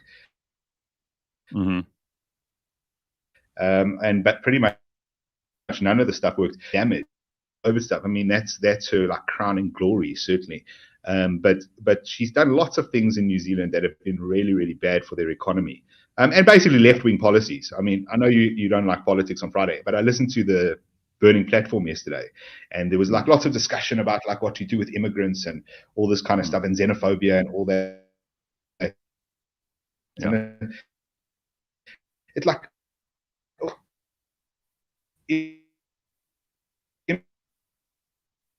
Jonathan, your internet connection's horrible. I don't know what's going on here. I'm going to suggest that you go out and come back in. I'm just going to take you off here quickly. Jonathan Witt is with us this morning. We've got George Mienie coming up in a little while. Ben has been here this morning too. We talked about pretty much everything. So Witt, go out and come back in, and then maybe your internet connection will have improved, because you were breaking up so badly there, and I wanted to hear what you had to say about Jacinda and yesterday's Burning Platform and all this kind of thing. We were on a bit of a mad tear there, so let's see if we can get you back. See if we can reconnect. Vitzako says, put Mr. Ardern in my boxing ring, please.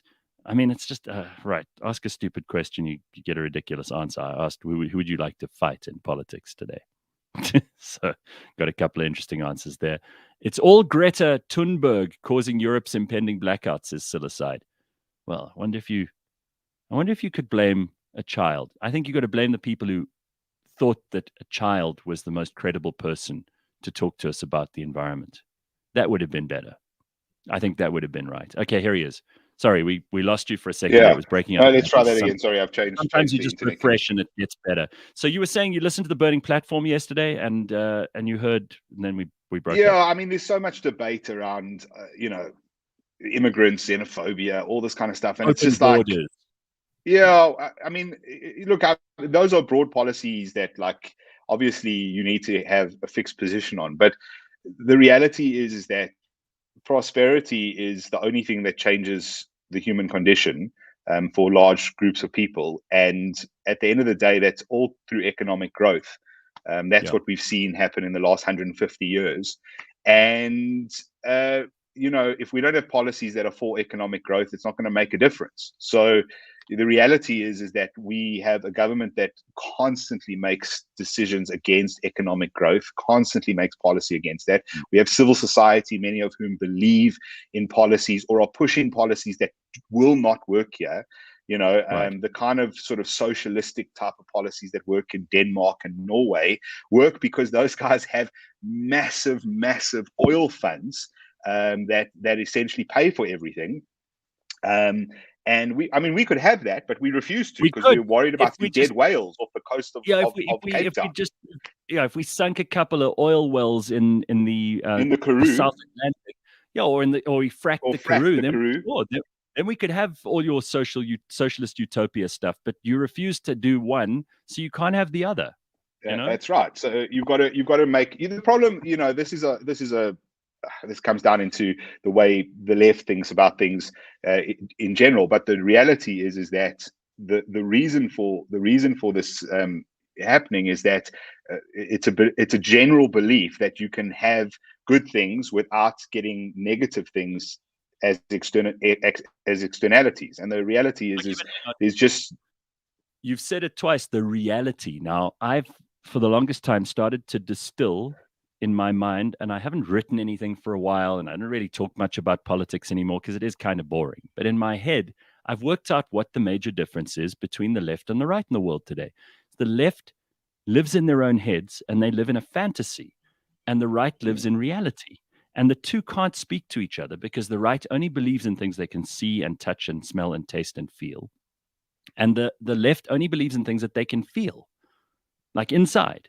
It's if you see yourself in your head being the architect of a utopia, then it doesn't matter what evidence I bring against that or what historical precedent there is, because your fantasy trumps my reality. Similarly, for a right winger, they are like all about realpolitik, right? And there's, Putin is the guy who puts this into play in the most obvious and stark way. Even though we don't like him, he's done an amazing job of making like the reality of the way he sees the world everyone else's reality, whether they liked it or not. You've got all these G7, G20 people who are running around trying to pretend that the world is still great, when someone like him has clearly put Europe in enormous jeopardy. So it's fantasy versus reality. Yeah, it's also what, you mentioned this before, but it's like what we have versus what we could have. The left is constantly like, especially the progressive left, right? The progressive left, what do they actually want? Nothing, because once they get there, they still want to move on from that to the next thing, right? So it's never really good enough for the progressive left. Whereas what Douglas Murray says when he says the train never seems to stop at the station. Every time you reach your destination, you have to keep moving because there's another destination. It's never good enough, because otherwise, of course, you will be held to account. And that's also what they don't want. They don't want to be judged. Yeah, it's also like we don't think about things. I mean, like, the whole world is moving to like electric vehicles, for example, because it's good for the environment. But it's like no one stops for a second to go, well, is that good for the environment? Where do the batteries come from? Where do the minerals for the batteries come from? Who mines those out of the earth? What damage do those cause? What are we going to do? It's a very big difference from having a cell phone, which has a 40-gram battery in it, to having every single car on the road have 650 kilograms of batteries in them. What do we do when those stop working? How do we recycle those? What damage will that do to the water, the groundwater, once, we have just these battery stores sitting everywhere?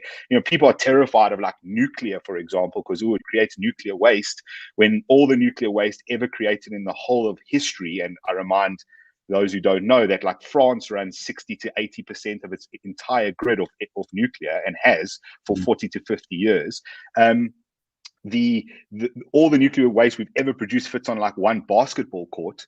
But now you want to produce enough lithium batteries that the ultimate disposal of those is going to, make some small country somewhere essentially a toxic wasteland. Because that's what happens as well. Rich countries send their waste to poor countries. But no one pays attention to the long unintended consequences, just like we didn't with, I hate to go back to it, but COVID. Just one last thing. It's kind of a short circuit, but it's something I thought of when you were talking earlier about how, people don't mind if they're policymakers, especially in countries where, they're trying to strive for some utopian ideal, which will never be realized. But they always say, oh, well, if it costs 30,000 jobs, in the farming case that you mentioned just now. So what?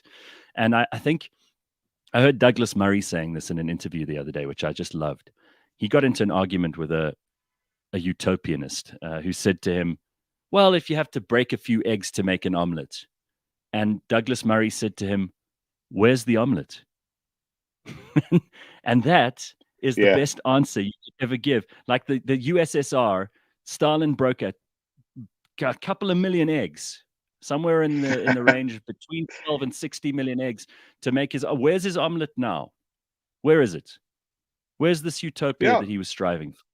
That's all you have to ask. The same goes for China, right? I mean, there's Mao killed 40 million people easily in his Great Leap Forward, and you can make an argument that China is where they are now, and you've got a billion and a half people who are in a better state than they would have been 40 years ago. I mean, that's not an irrelevant argument, but number one, at what cost, and number two is how do those people genuinely live in terms of their rights? Yeah, it's it's also though popular issues. People don't think about stuff. I saw a Malcolm X quote that and I'm going to paraphrase him, so I apologize to all the Malcolm X fans, but there was a quote that said, the media are the most powerful force on earth because they essentially can make good people look bad and bad people look good, or the guilty look innocent, and vice versa, and no one will question it.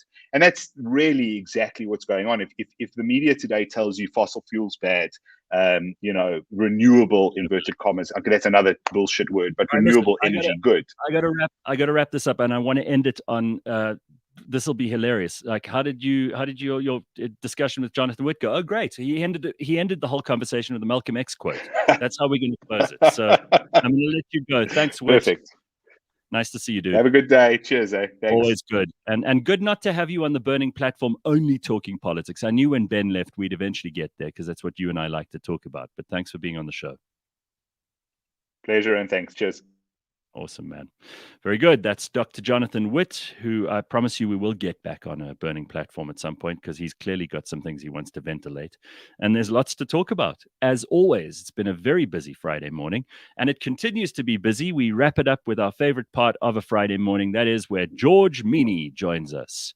And George is here. He's looking very fresh. George, you were up early this morning. People loved your comments on the show earlier. You see, even when you're not on the stream with us, you're still there and still taking the lead. Well, morning, Gareth, and morning, everyone else. But psychology and language, and the reason I was commenting was because they're very interesting things for me. People don't realize that you can tell who and what somebody is just by listening to the words. They don't have to say the actual thing, but you can listen to the words and you can figure some stuff out that's in between those words. Couldn't agree more. So, George, what are we going to be driving, flying, piloting this weekend? Have we got any plans for any of that stuff? Well, the Civil Aviation Authority has not returned my pilot's license for the Cheetah yet. It's been about 3 or 4 weeks. So that's a little bit frustrating. So I can't fly the Cheetah, but my microlight is definitely on the cards. I went to fly it last week, and flying that microlight is still the best feeling ever. It's open cockpit, and I might go do some of that this weekend. Awesome. But we have to answer a listener that sent a question out, or sent a question to me via you last week, and I thought I'd address that in the beginning of this little segment. So she asked, and I'm not going to reveal who she is because she hasn't given me the permission to do that. But basically, she's driving a VW, is moving temporarily or permanently overseas. And wants to know whether she should sell the car or whether she should keep it in storage or let somebody else drive it. So I think that's what I got kind of primarily out of the question. So to answer the question, a car is a depreciating asset. Whether maybe if it's a classic, it's not, but it's a depreciating asset. Whether you wrap it in plastic or whether you park it, or it doesn't matter what you do, it's going to depreciate. You're going to lose money over it in 2 to 3 years. Right. So that's the first consideration, I think, is it's a depreciating asset. And the other consideration is depending on the supply and demand of various makes and models, you don't know how much that particular VW is going to depreciate in the future. So you're taking a risk by keeping it, I think. But cars do depreciate less if it's got less mileage on it. I mean, that's intuitive and it's a fact. So if you do park it, you're going to lose less money on it, but it's not going to save you any money around insurance. Battery degradation, you'll probably have to replace that battery within the 2 to 3 year period that it's standing. And then service costs. If you want to keep its warranty, you've got to continue to service it. So you've got to have those service costs. So you're probably paying more by keeping the car than you would get by just selling it and taking the money. Another thing that she says is that she's got an apartment that she wants to rent out. and whether she should take the money from the car and put it into the apartment's bond. Absolutely, because in my opinion, after-tax debt, or should I say, no, unproductive debt that is paid with after-tax money. Sounds like a long sentence, but is the worst money you could ever spend. If you're paying interest on with using after-tax money, you are effectively paying a double tax. So the best thing for her to do is to take the money, sell the car, take the money, put it into the bond of the apartment, rent the apartment out. There's a real asset. And then come back in 2.5 years, buy another car. And George, consideration. While you're giving, this is really interesting stuff, and this is good advice, but also I think it's valuable for people to realize that interest rates are likely to go up. And if you owe money anywhere and you can possibly kill that debt in any way you can by selling stuff you don't need, do it. Because you don't want to suddenly sit with interest rates that have gone up by 4 or 5%, which they're likely to do by all the economists' estimations. You don't want to be owing, an extra 5% on something, paying that back every month on interest. It's not good. That's really not good, especially personal debt. That is not business debt or productive debt. And then I think the final consideration is the used car market right now is very buoyant. If you sell your car now, you'll probably get more than you're going to get in about 2 years' time when the silicon chip shortage is sorted out and new cars have got momentum again. So best time to sell that VW is right now. Okay, great. Good. That's awesome advice. You see, you can send George a complicated email like this. He'll not only consider the car side of this, but he'll also look at the economics of it. Very, very good advice all around. I like it. We're being helpful and useful this morning. Very practical stuff. Practical stuff. But on a practical note, in California, San Francisco. So yes. This happens everywhere. So let's bring it home. I don't know if you've ever been into the center of Joburg, or when last you've been into the center of Joburg, and have you seen the hordes of pigeons that live in cities? Ugh, George, these pigeons. And they shit on everything. You should see my car at the moment, well, Phil from DeWitt Motors' car, I have to have it cleaned today because these things, you cannot believe the amount of bird shit that has been dropped on my car in the last 3 days. I don't know where these pigeons are coming, and it's all pigeons, by the way. So you're saying in the CBD it's become a real problem too? Well, in city centers, it's a problem where there are high-rise buildings. For some reasons, pigeons gather there. And I think a pigeon is the dumbest bird on the planet. They fly in the wrong direction if a car is coming. They're just stupid birds. They are stupid.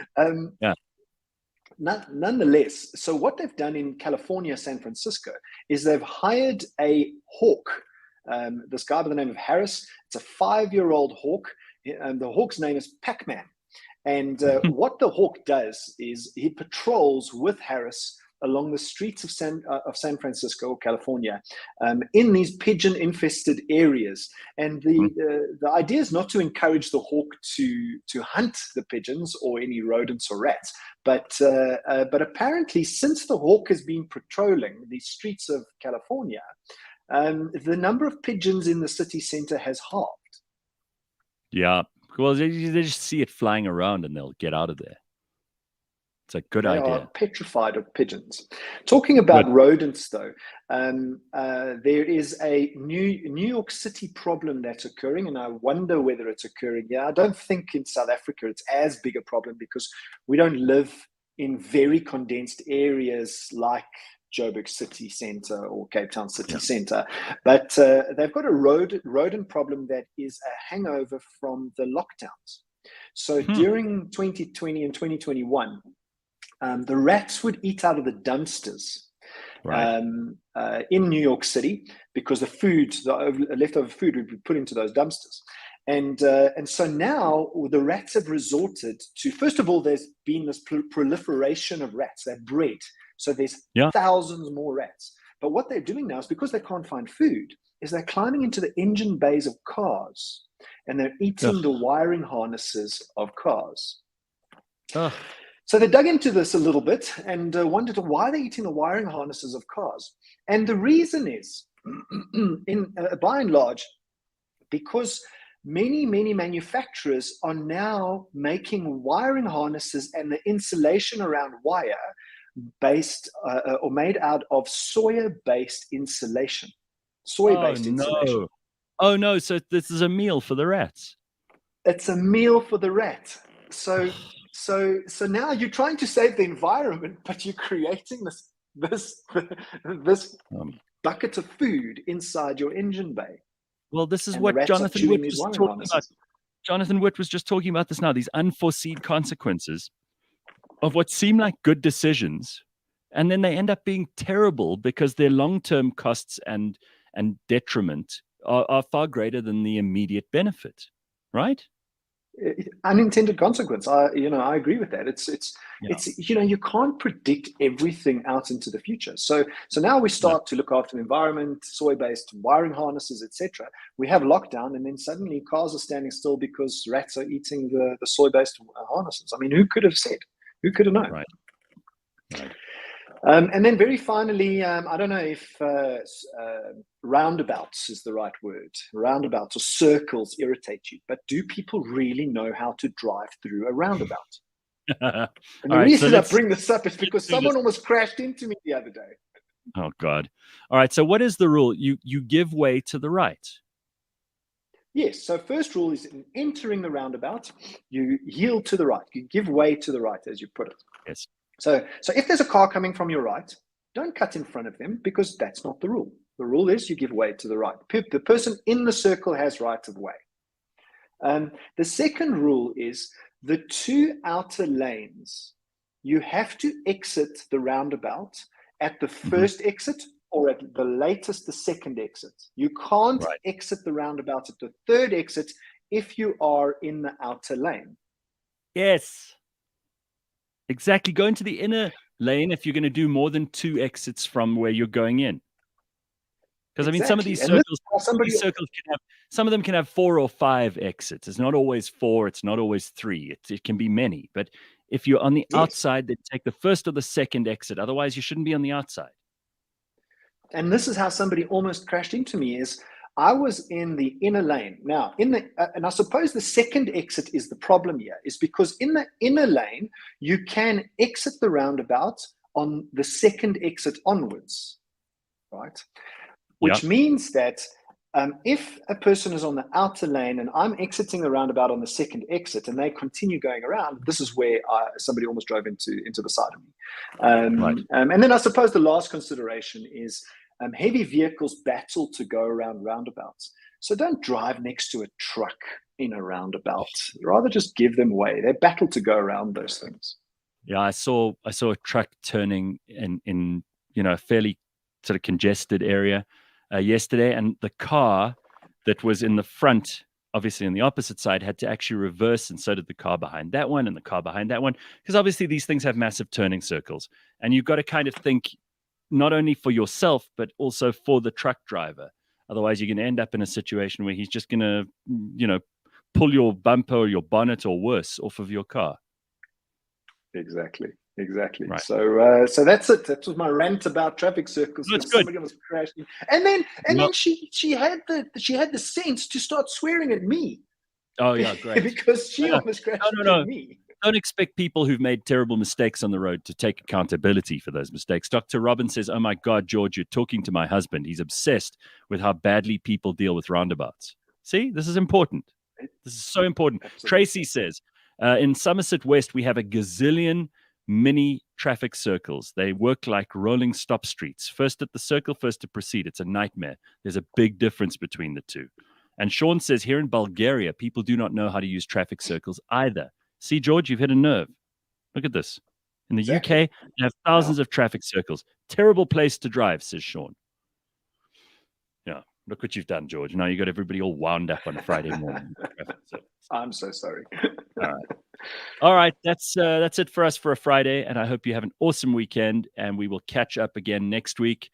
Big thank you to all of our guests this morning. George, great to see you, and we will catch you on Monday morning, bright and early at 6 o'clock for a full week. None of this nonsense of public holiday Tuesdays. See you on Monday. Cheers, everybody. Bye-bye.